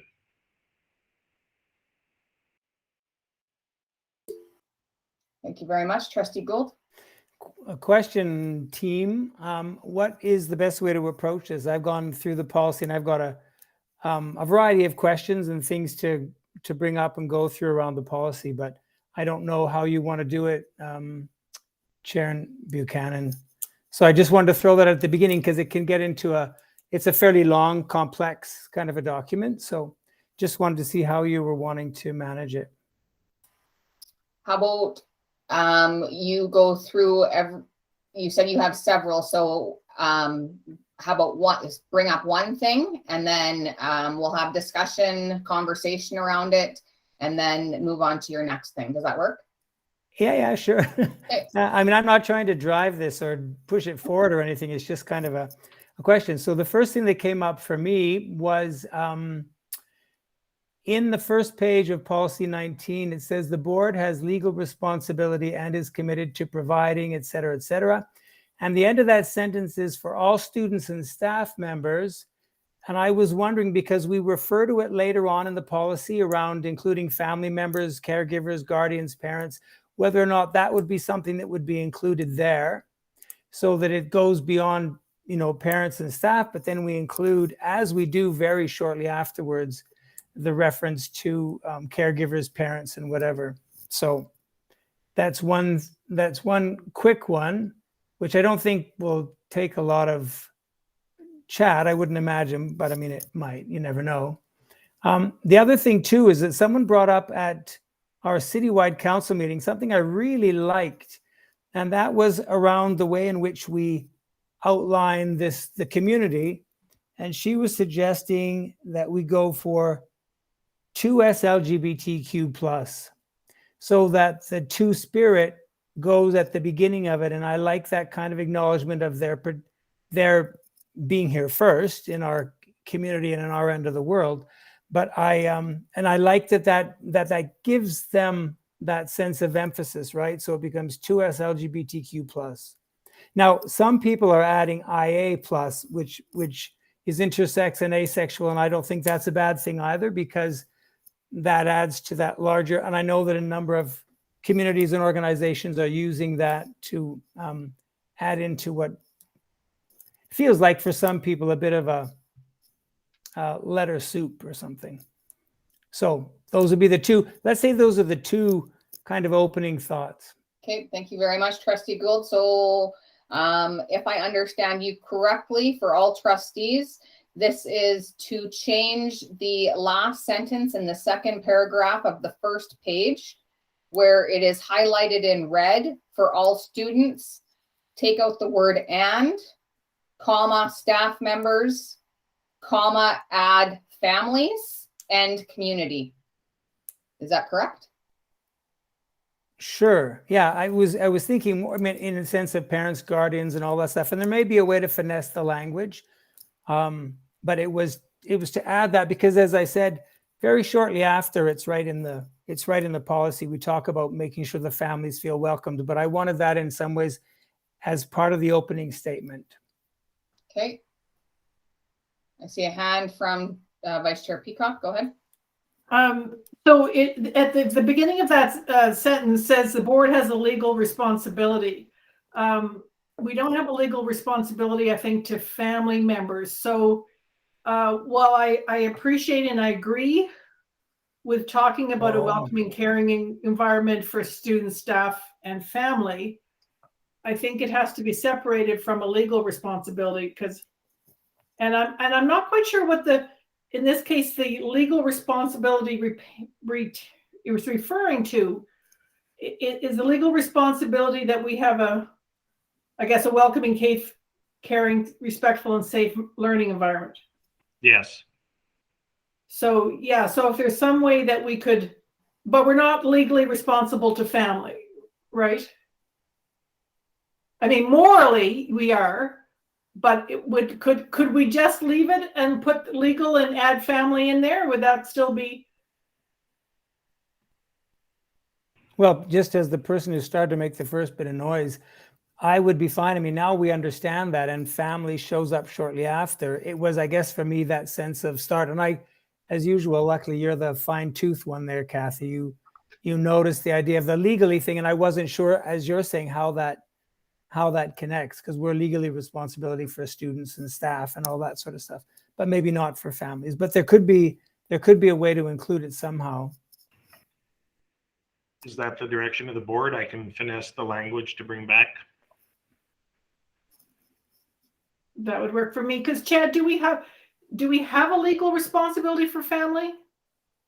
It's around the safe and caring learning environments, but safe and caring and respecting diversity and sense of belonging would include our families as well. Okay, so maybe as stakeholders and participants in our students' learning, right? So you feel, Chad, you might be able to just tag that on to the end of that sentence, and as it is, and it'll work. Yeah, I can work on the wording and then bring it back with for consideration again. Okay. All right, so show of hands from trustees, or head nods, however you want to indicate to me that you're interested in having Superintendent Erickson finesse the end of paragraph 2. 1, 2, carried. Okay, that's the will of the board. And Trustee Gould, your next comment was with regards to taking the 2 class that is at the end and moving it to the front, which is 2L, sorry, 2S, LGBTQ plus. So plus stays at the end, okay. And 2S for Two Spirit comes at the beginning. 2S, okay. With regards to that, show of hands from trustees. Trustee Summers, is yours with regards to that? Okay. Vice Chair Peacock, is yours with regards to that? Go ahead. Me to go ahead? Sorry. Yes. So this policy revisions were made through consultation with various groups. So, and I don't know what the proper term is to, so I just want to be cautious, and I would actually turn this over perhaps to the superintendent, because he did consult with various groups, including Dr. Chris Wells and our DARE committee. What are you hearing that this means should be? The feedback from Dr. Wells was received probably back in June through a community member that had sought advice from Dr. Chris Wells on the policy and some potential adjustments. So things have changed over the past number of months as they do. So that is likely open for consideration in terms of the terminology at this point, because that is something that we'll have to continually revisit as a board. Well, I also know that another organization that's creating a policy around this is also putting 2S at the beginning. So, and it's not something that anyone in the community is going to get all upset about, because guess what? I'm in that community. So I look at it and I say, okay, that moves that particular ball forward. I have obviously a personal stake in it. So, but Thank you very much. Yeah. Superintendent Erickson, are you able to gather more information with regards to that? You are going to be bringing this back to us. I would certainly appreciate hearing that information, and I think other trustees would as well. I'm seeing head nods, so I won't even ask for. Could I ask Trevor Pickard to weigh in on that too, just in case he's heard something through SOJ Leads or advisory committee? I have not heard anything from the advisory committee on this yet. But yeah, it's like you said, things change, and yeah, I haven't heard anything. No. Thank you very much. Trustee Gould, you said you had several, so do you have more? Yeah. Oh, Okay. wait. Oh, crap. Hold it. I'll find them. Second paragraph, I got that. I did that. Oh, yeah. So point 8 on page 2 of the policy. So it's page 25 of your board package. 8, it says the division will provide specific training for all athletic coaches, advisors, and volunteers. And I just wanted to say that I love that, because the world of sport is in many ways very far behind the rest of the world regarding inclusion and acceptance of people like in the LGBTQ plus community. So having that added there and highlighted, I think is a very excellent thing to have done. So I'm just saying, yippee-ki-yay. Perfect, thank you. And is anything else, Trustee Gould? Yeah, okay, let's go to point 14. No, wait, sorry. Point 4, actually on that same page, please, 25. Point 4, the division will support the celebration of Pride Week / month and related activities.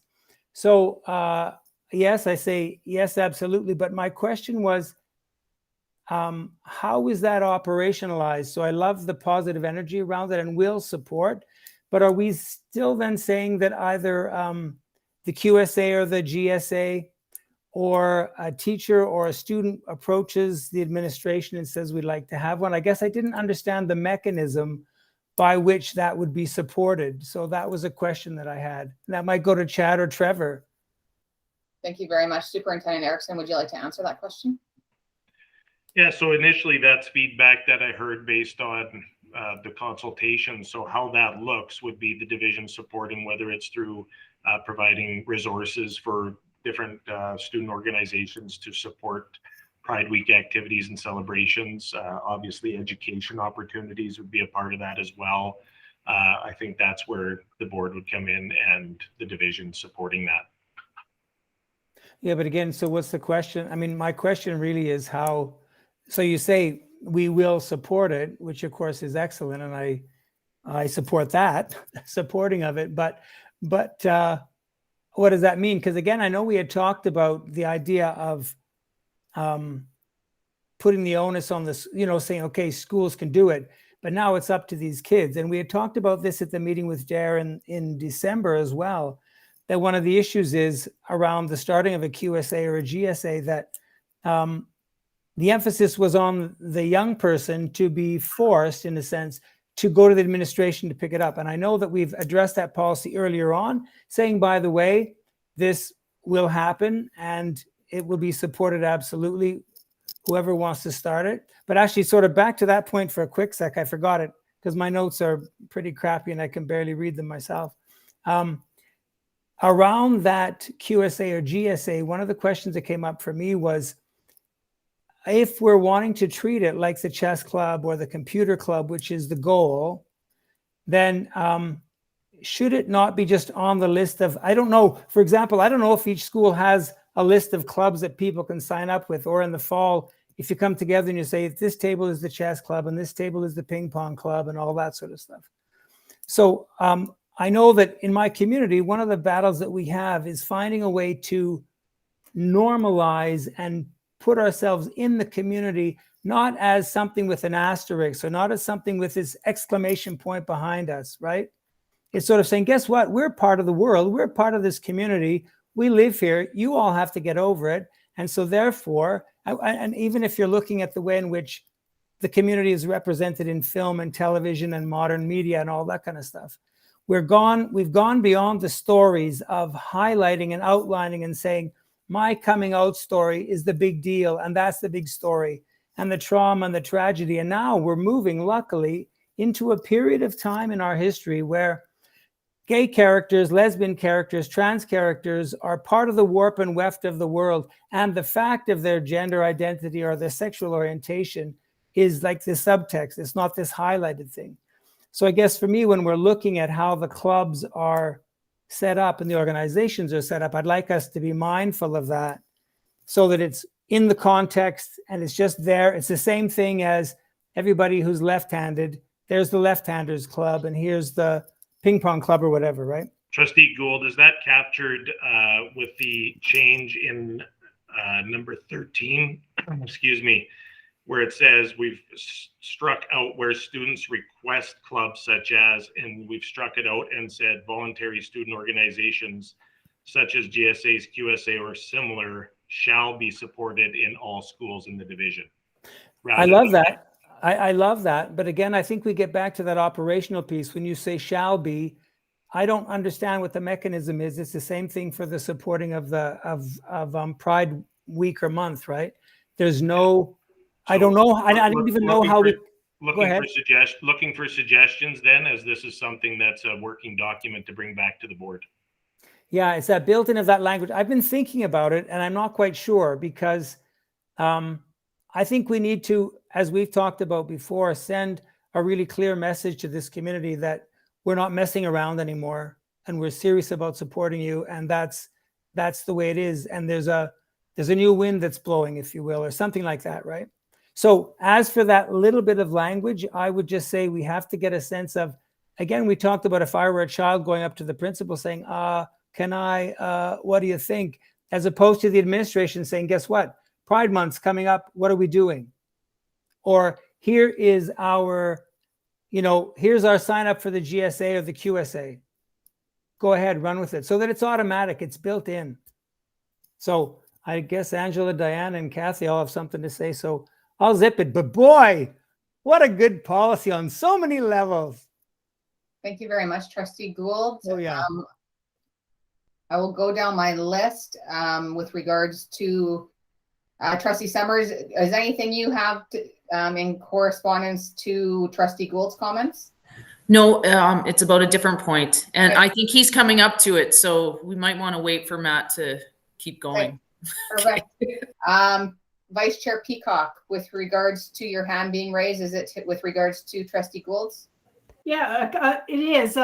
So for going back to number 8, I'm reading this 2 different ways. So the division will provide specific training for all athletic coaches, athletic advisors, and athletic volunteers. But I think perhaps what it's saying is the division will provide specific training for all advisors, volunteers, and athletic coaches. So my questioning is the word athletic. If it is in fact referring to any advisor and any volunteer, if we put athletic coaches after those 2, then there's no confusion. But maybe this paragraph was meant to refer just specifically to athletic. I would have to say from my reading of it, when you start with athletic coaches, advisors, and whatever, then you are talking about the realm of athletics. Yeah. Okay. So for me, that intention sounds pretty clear. Sorry, Chad, go ahead. Sorry. Yeah, that was the intent of that item. Okay. Yeah. And okay, that's fine. And then I have one other. I'm just wondering, with getting into the specifics of how Pride Week or other activities might go ahead, I wonder, rather than trying to get everything into a policy, which is tricky, and a policy is a little more difficult to change, I wonder if there could be administrative procedure that supports the policy that maybe takes some of what's in the policy, and this is how it'll be applied in the schools, and that of course falls under the superintendent. And so I don't know if that would be helpful, just suggesting that. Sorry, I'll jump in again. I mean, I'm sorry, I'm railroading this, but I'm sweating here. So are you meaning then that we'll keep the wording there so that we will support these things, but then when it's operationalized, the Chad and the gang will decide how it's implemented? Is that what you're saying? I guess that's what I'm suggesting, in that for us at the board level to sort of provide the rules and how things will operate, it doesn't necessarily give the flexibility that the superintendent can do determining. I'm not trying to put anything but out on this. I just want to make it work the best for our district. Well, I guess for me, the message would need to remain clear of the support of all of these various activities and stuff, but maybe Ms. Summers or Ms. McCully has something Well, to say. if I could jump in Yeah. on Trustee Peacock's point there, I think the operationalization of it and the board support of it, if agreed upon, moving forward, and the administration of it, you have the superintendent evaluation. If things aren't done, you have the ability to reflect on that through my evaluation if I have or have not done some of these things that we have in policy.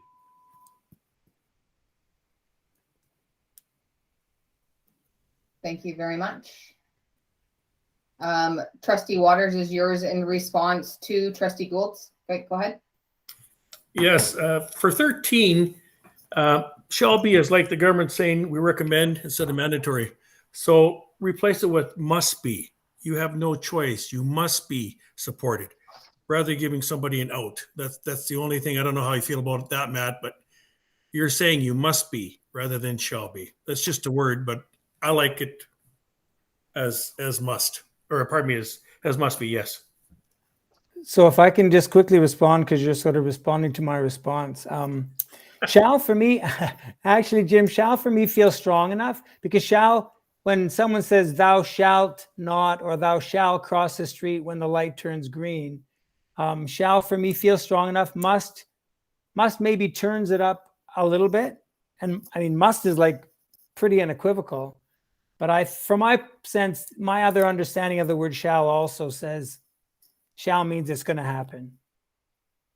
Or will. You could change it to will. You could. Yeah. That's very Star Trek. The intent of shall is the same as must in this context. Sure. Yeah. And is the same as will. Yeah, exactly. But will is very Star Trek. I will make it so. This ship's going to fly. Shall is what is used in legislation. Okay, good. Trustee McCully, is your hand up with regards to response to Trustee Gould's? Yes, it is. Okay, go ahead. You know, when I was reading this, I couldn't get past number 4. So I'm glad Trustee Gould started the conversation on this. I, along with 3 other trustees, were part of the board in February 2021 when a Pride Week motion was defeated and replaced with a Diversity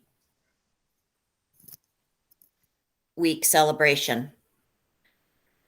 So here I am almost a year later.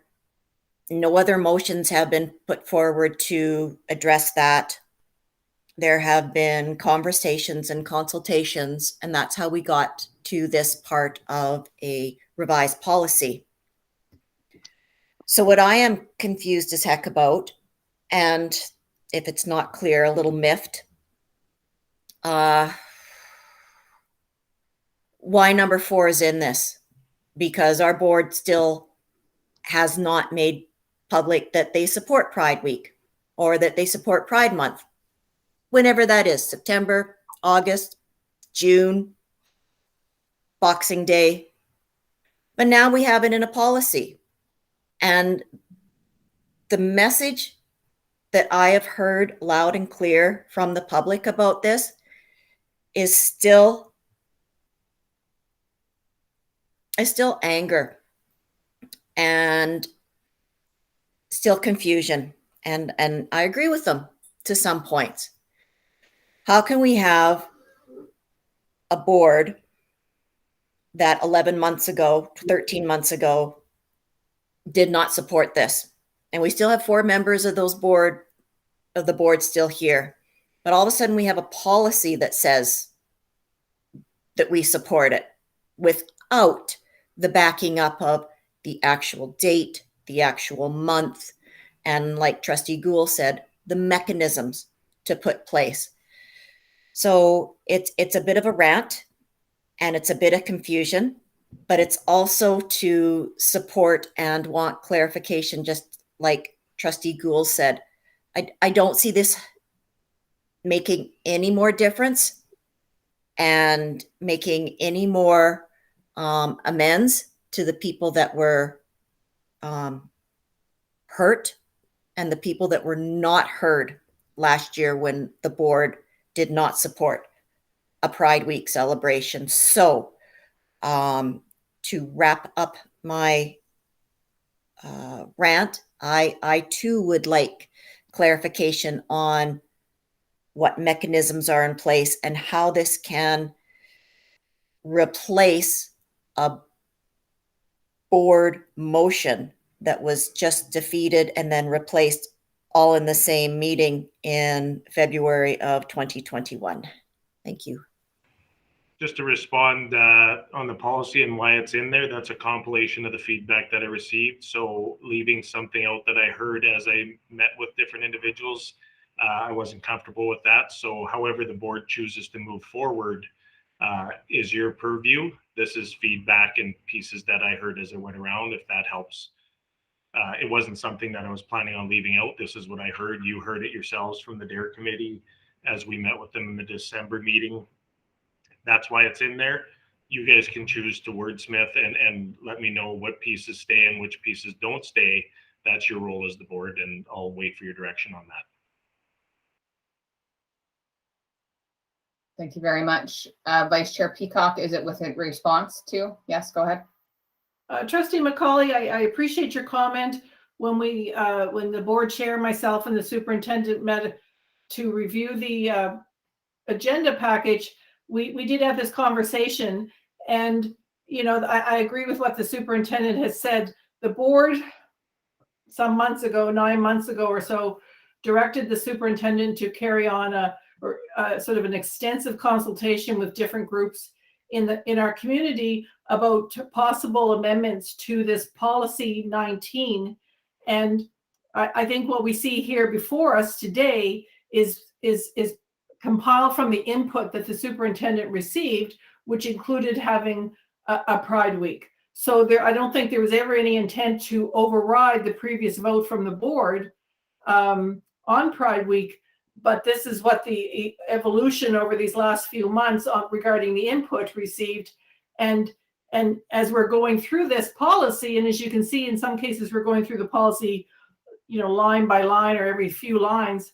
It is up to the board. If the board wished to pull that point out, that could happen. So I don't think it was in any, there's no attempt to direct the board on this particular issue.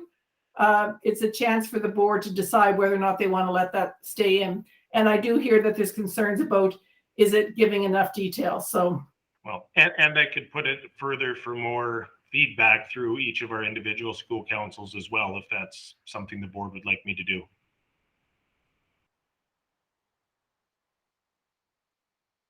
Thank you very much.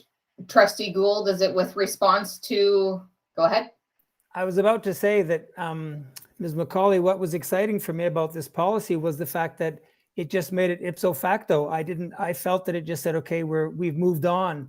And sometimes that which is a painful period, particularly for you, I know as it's coming out at that time, has now moved. And I sort of felt, well, the pimple's been burst and now this has been accepted and it's in the policy. So it felt to me really exciting to see it. The only clarification I would want is implementation, not the fact. And so the fact that it's been included shows to me that we're there when we're up and we're ready. But I don't have the same history you have, right? So I'm just moving with where we are, me now here. Thank and you. I would say all those pieces are there if approved by the board. This is your opportunity to consider the feedback and keep or not keep or change or delete any of these pieces that you so choose. Thank you very much. Trustee Waters, is yours in response? Go ahead. I ran on the assumption of being here for all students. And I also said that if there's any barriers, we must knock them down. So let's do what we have to do to make this right so that we don't have to keep talking about it 11 months from now. Thank you very much. Trustee McCully? Thank you. think I need to clarify a little bit of my concern with point number 4. And as Trustee Gould said, there's a little bit more history coming from my point of view than his point of view in regards to the board not living the life.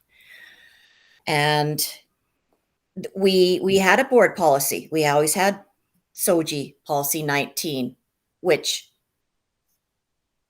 did state that we supported GSAs and we supported the LGBTQ plus community.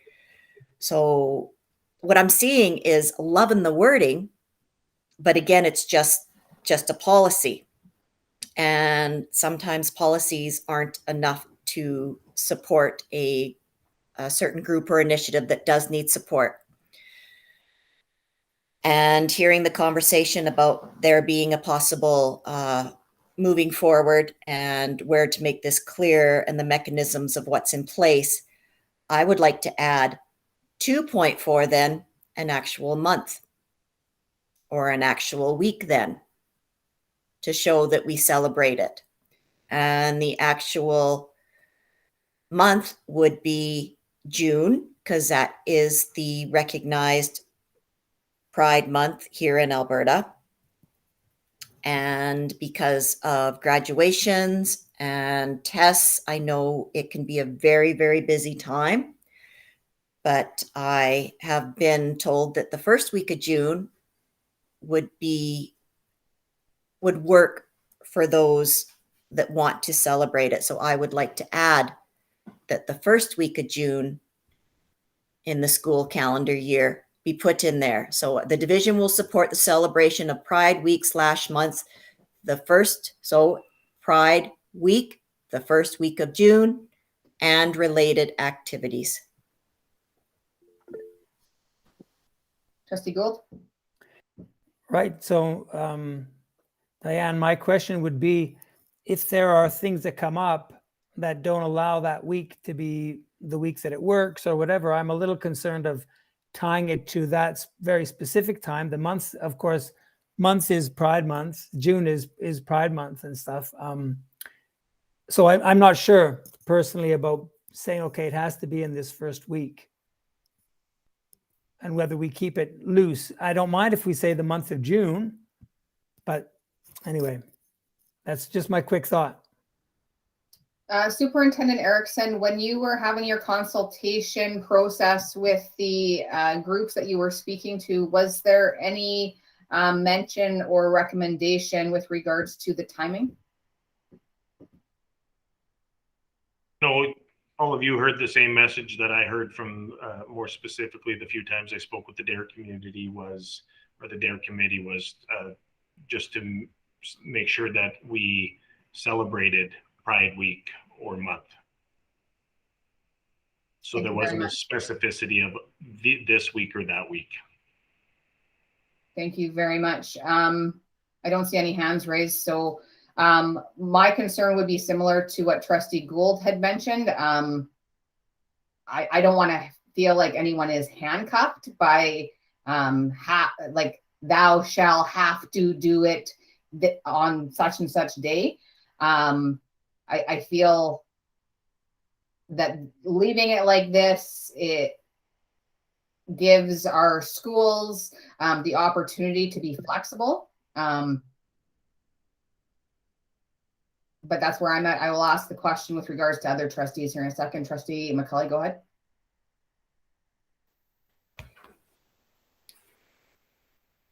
I appreciate the thoughtfulness being put into not having a specific date or time. But I also know the schools spend a lot of time working on their calendars. And we have other celebrations and other events that are very specific in time. And then the schools can work around that when it comes to certain events. You know, I don't want to compare Gay Pride Month to anything specific, because I do not want to possibly offend. But I do feel if a specific date or month was put in, they would be able to adjust their calendars accordingly as well. So that was a lot of my background on why I wanted it to be more specific. Thank you very much. Will of the board, trustees, can I please see a show of hands with regards to Trustee McCully's suggestion on policy point 4, adding a specific date or month?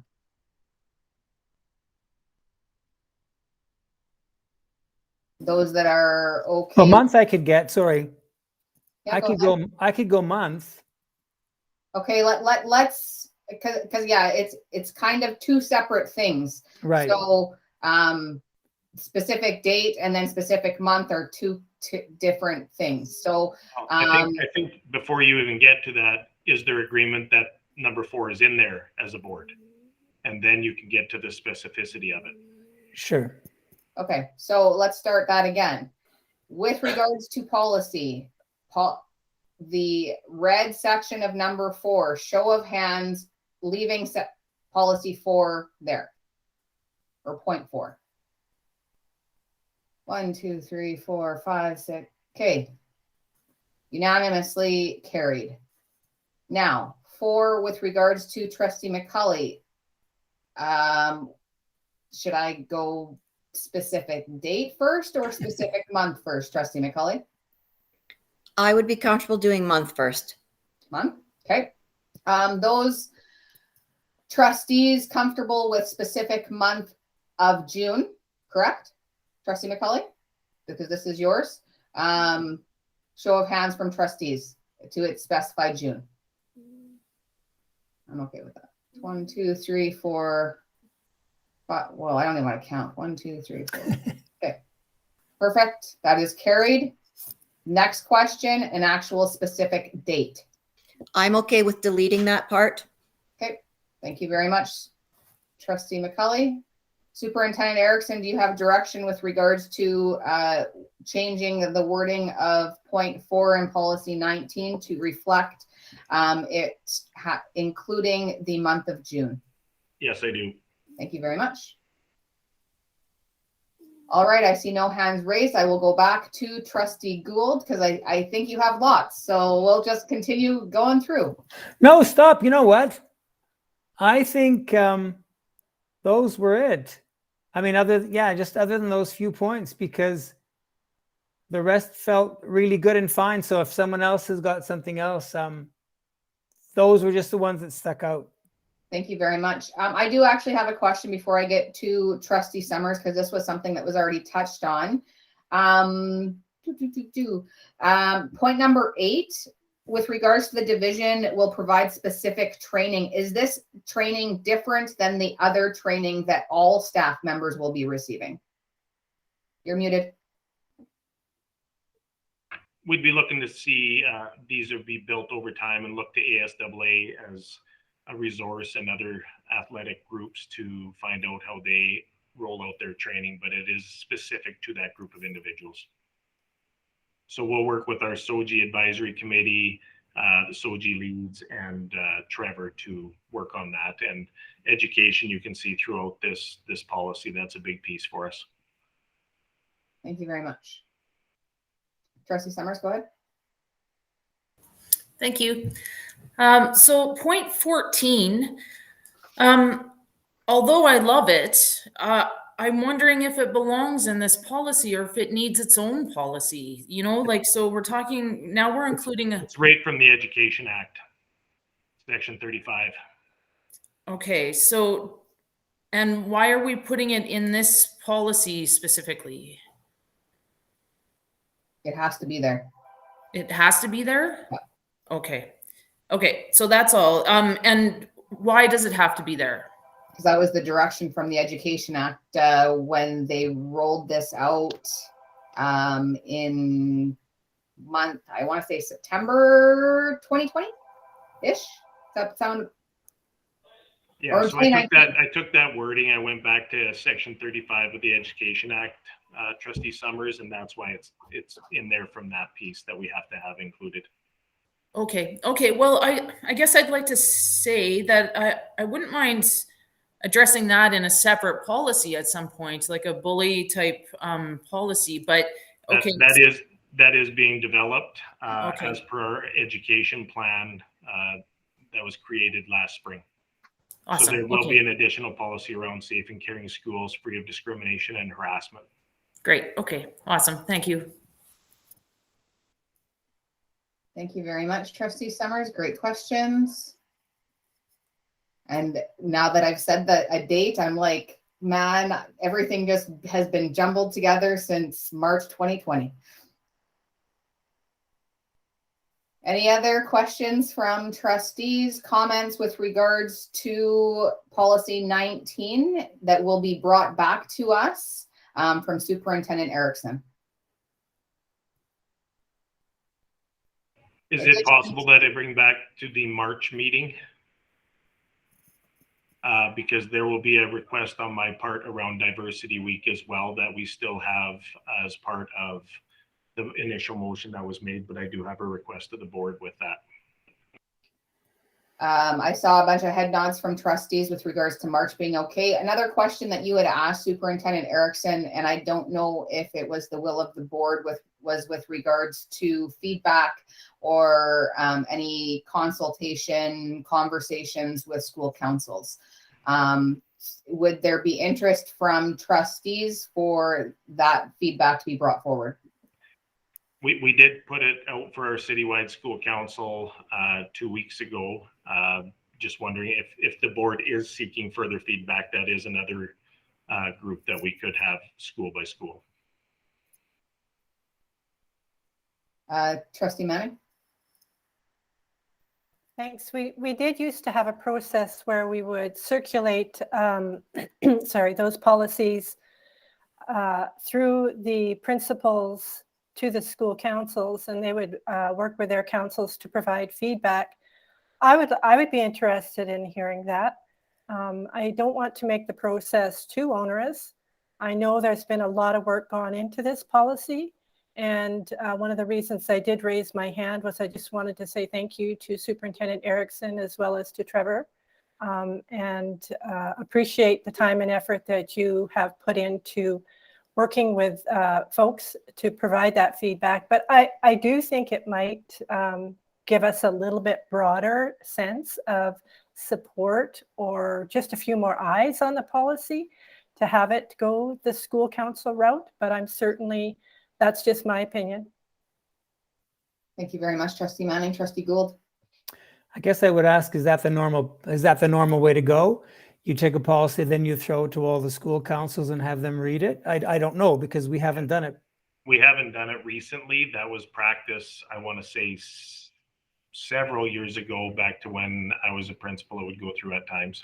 Yeah, if I could just say that the reason I think that stopped is we went to the GTEC model, and the board wasn't as proactively involved in developing policy and making policies as we used to be, because now we just have the 20, right? And so I think our process did change a little bit, but certainly it's up to the will of the board if they wish to seek that kind of input.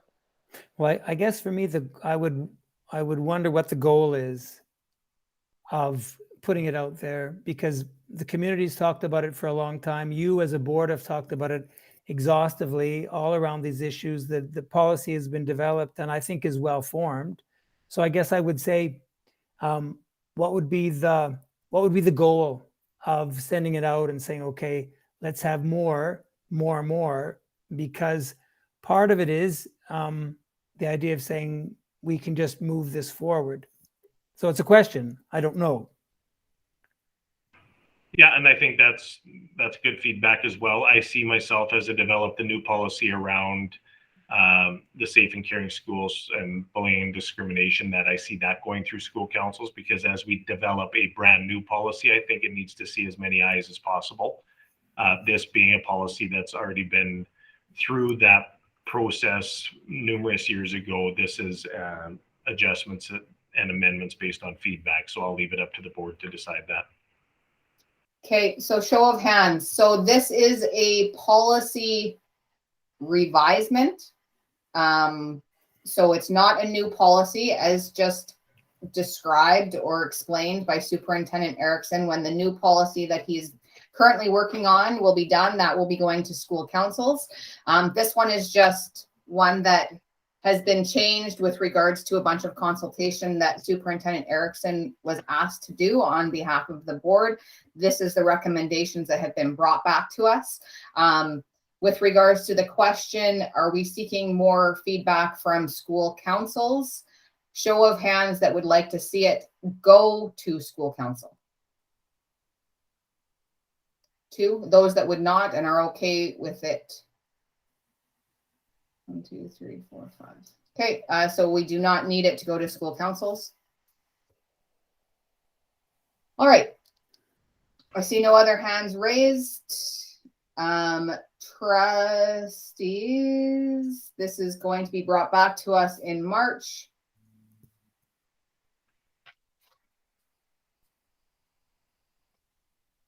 .7 ASBA report, Vice Chair Peacock.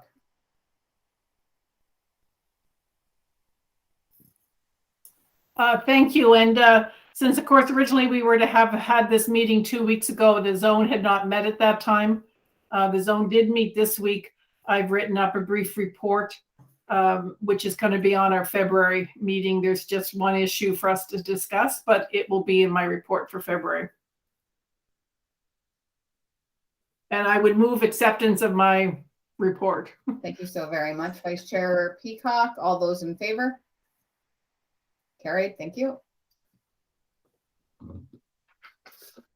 10.8 PSBA report, Trustee McCully. Thank you very much. There is nothing new to report. Trustee Summers and I will be going to their meeting in Edmonton in February, and we'll bring something to report after that. So that's it. I'm super excited because I know what is you guys are all going to be hearing and seeing. So it's going to be awesome. With regards to PSBA, I will add, I did send it out to trustees. There is a PD session from David Irvine, and I probably just slaughtered that last name. I apologize. That is tomorrow on the 27th. So for those that are able to attend, PSBA did send that out. It was in the Advocate. Vice Chair Peacock, go ahead. Just to follow up, just Chair Buchanan, because you said you were looking forward to that PSBC, I had thought there were some really interesting sounding PD on Thursday, and you are able to register to attend virtually just the Thursday for those sessions. And I've been wondering about whether or not to register because they did really sound interesting. Is that what you're referencing that you're excited about? Is that, or is it the actual business meeting on Friday? Well, I think there's only a few trustees that get super excited with business meetings, Vice Chair Peacock. That's what I was wondering. So it is in fact the PD that you do think it's really useful PD, is that right?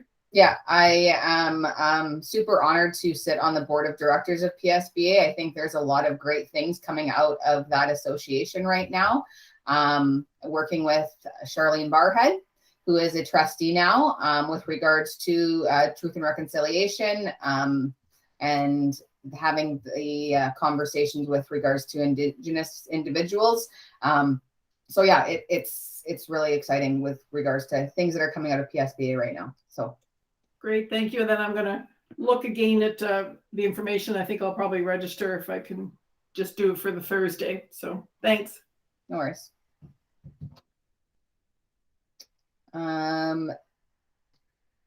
Trustee McCully, would you like to move your report as information, verbal report? I would like to move my report as information, please. Thank you very much. All those in favor? Carried. 10.9 Superintendent's report. Yeah, so you see a little highlight of some of the activity, but in all honesty, I could have had just one big bullet and called it COVID or Omicron, whichever you would like to choose, because much of our time has been spent responding to that as of late. But I do want to talk a little bit about our administrators meetings I've been having. So I booked in throughout the month of January and the first 2 weeks of February, one-on-one time with every one of our principals and vice principals to just have a chat, talk a little bit about what their vision is and where they see themselves in our division moving forward. So just having some great conversations with them, and it's been excellent just to get away from the odd COVID conversation and really start thinking about the visionary side of things and hear what their visions are and plans for our future as well. So it's been really exciting from that front. Thank you very much. Vice Chair Peacock.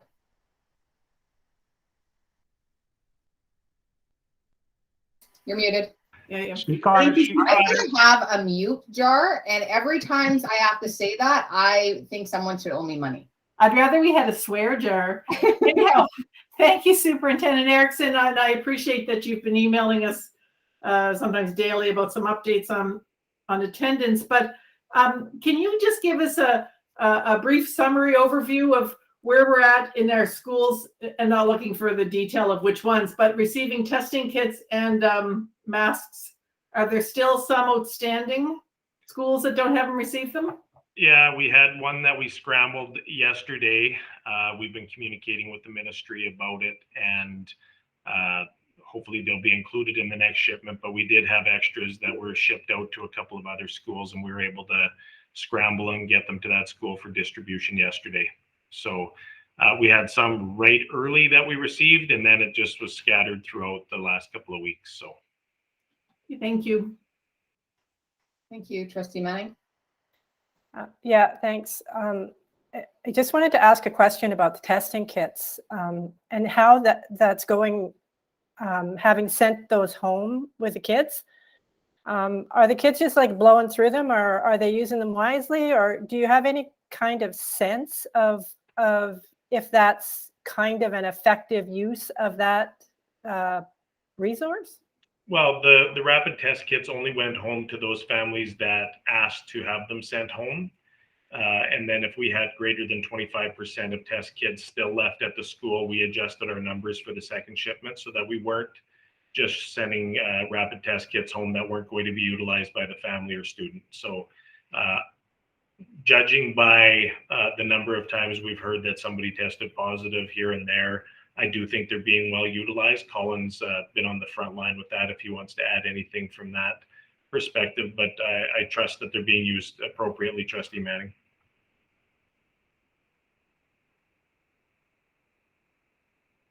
Thank you very much. Colin, go ahead.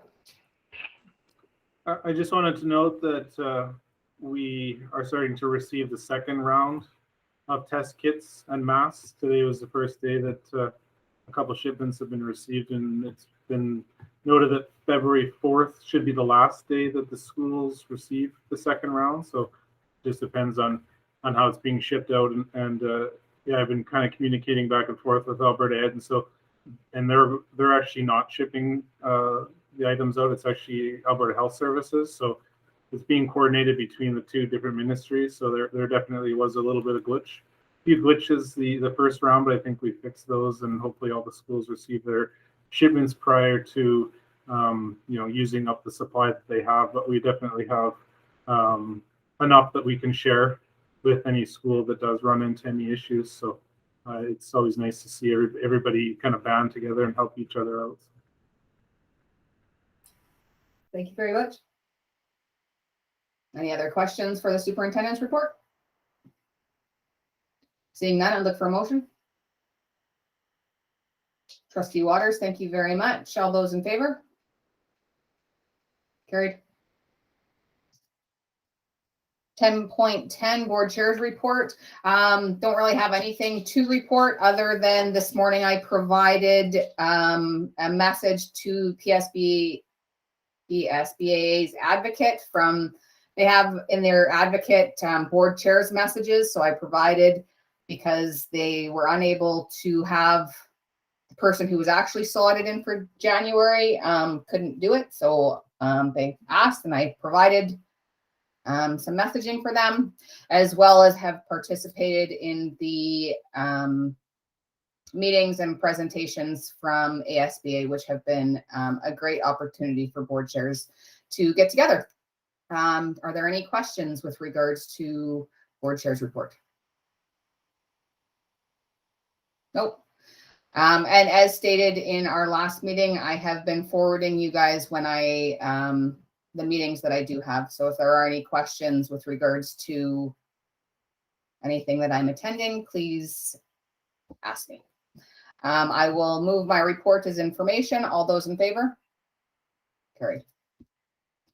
All right, celebrations. I will start. I started at the bottom last time, so I'll start at the top this time and go down the list. I would look for everyone to provide a celebration, and we will start with Trustee Summers. So pretty generic, but I just really would like to celebrate all the staff for the past couple weeks. As a parent, I have seen how hard everyone has worked, and I honestly can't believe it. I really am amazed and so proud. So thank you so much. Thank you very much. Trustee Manning. I will simply underscore and say amen to Angela. Thank you very much. Vice Chair Peacock. Thank you. So at my school council meetings, I've been recognizing the work of staff in incredibly uncertain times. And I also do want to acknowledge that our families, our parents and students, you know, as December was wrapping up, there was so much uncertainty on what's going to happen with school. And, you know, they ended up staying home that first week, and now it's just everybody having to be so very flexible and understanding and patient as we move through this time. It really is difficult for everyone, and everyone is trying their best. But it's tough because people have disagree on the way things are unfolding. So just making sure that families know that we do recognize they're in a really difficult situation. Thank you very much. Superintendent Erickson. Yeah, echo both the staff and our families 100%. I have tried to recognize them in every celebration. When you see what goes into each day in our buildings, lately watching to see if we have enough subs to cover the classrooms. And if not, if we're short one or two, they're scrambling and we're filling internally, they're missing preps, they're doing whatever they can possible to keep with in-person learning. But I'll go a step further and celebrate our students. This is a group that's been incredibly resilient through this whole process. And we need to ensure that we continue to take care of them as we move forward, as we do with our staff and families. So I know that'll be at the forefront for our board as we move through the spring and budget deliberations and whatnot, that we keep the recovery in mind, because recovery is going to be a long period of time. Thank you very much. Colin? Actually have a celebration. I know that's a celebration in itself. I just wanted to recognize our Director of Facilities, Peter Formakis. He attended the citywide school council meeting just to answer some questions on our ventilation systems and the HEPA filters, because there was quite a bit kind of circulating around and stuff. And I just, you know, he has a ton of expertise and knowledge on that, and just an ability to explain it so that everybody kind of really understands, you know, how the systems work and where he's going with them, and kind of I felt that people really trusted what he had to say. And I guess with the two memos that I presented today too, I'd have to recognize him. I'd like to say that I put in all the work to put those together, but of course he did a lot of the groundwork and met with all of the principals and did all that work for me, and definitely rely heavily on him with when it comes to the facilities and the work that he does. Thank you so very much. Trustee McCully. Thank you. As most of you know, today is Bell Let's Talk Day, and I love what the district put out and their Bell Let's Talks and all of the fabulous things they wrote in their little quotes. it's not just a one message, and it's not just a one day. It's something that we have to do for our entire lifetime, no matter what kind of situation we are in. And after responding to some comments that Trevor did, I think I'm going to coin mental illness, because I think it's a lot of what we're going through. And I am so proud to be part of this district that supports mental wellness and knows that it's a part of our everyday, let's just try to get through our day thing. So thank you to everybody that participates in Bell Let's Talk, and thank you to everybody that makes it a everyday part of their journey. Thank you very much, Trustee McCully. Trustee Waters.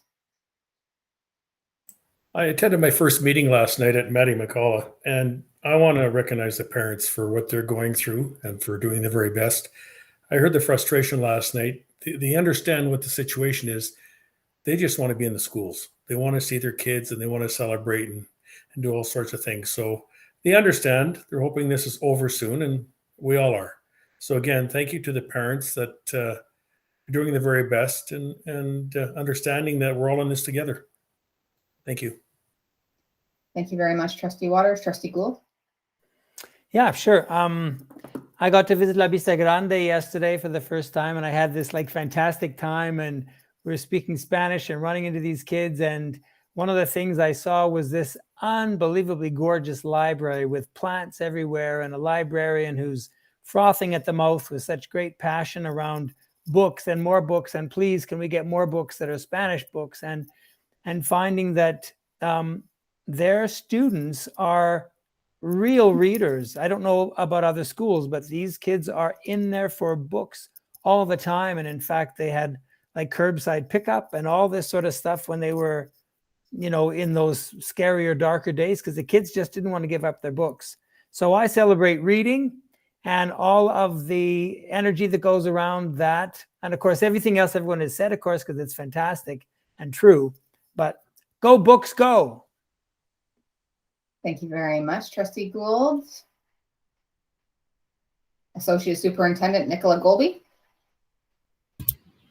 Thank you. So I was just wanting to reflect a little bit. We had a Zone 4 meeting recently, and people were just talking about the supports they had and services for their students and the struggles, especially for some of our rural neighbors and stuff like that. And I just wanted to reflect, you know, I was just reflecting on how we're so lucky to have all the supports we have. And I was even thinking a little bit about our EAs.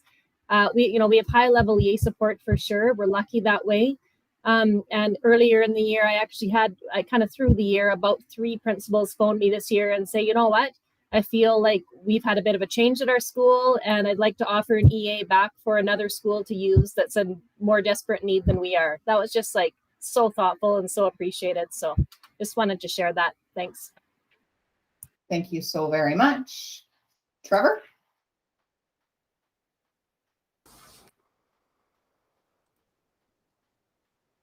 I think I heard him get called out to the. Oh no, he's back. Okay. There you go. Sorry. Yeah, drive away and behind you, Nicola. Again, just thanks for this opportunity for us to, I guess, recognize the board here, for us to show what with the amazing work we're doing in student services. And thank you for letting us possibly drone on a little bit. We are so passionate in here, but to see the engagement from you and the questions from you all was fantastic. And thank you for listening to us and our passion. So thank you so much. Thank you so very much. And we will end with mine. So everything has kind of already been said. I usually celebrate the staff and families as well, but that has certainly been touched on a lot. So I would like to celebrate our meeting with the minister and all the hard work and collaboration that went into that, and preparation from staff and trustees, and the meeting that we had. I think we covered a lot in a very short period of time. So thank you very much. I would like to celebrate that meeting. It went very well. And thank you very much. I would ask that trustees and the superintendent go into your email and go to the private meeting link. We are just going to have a little bit of a debrief to have a conversation with regards to a couple things. Can we have a 5-minute break first? Oh yes, you would like a comfort break. The time is 3:34. Let's say we meet back at 3:45. Chair, I think you need a motion to go into private. Oh, we're not, it's not a private meeting. Okay, fine. We're just going to have a debrief conversation. All right. Yeah, I need a break.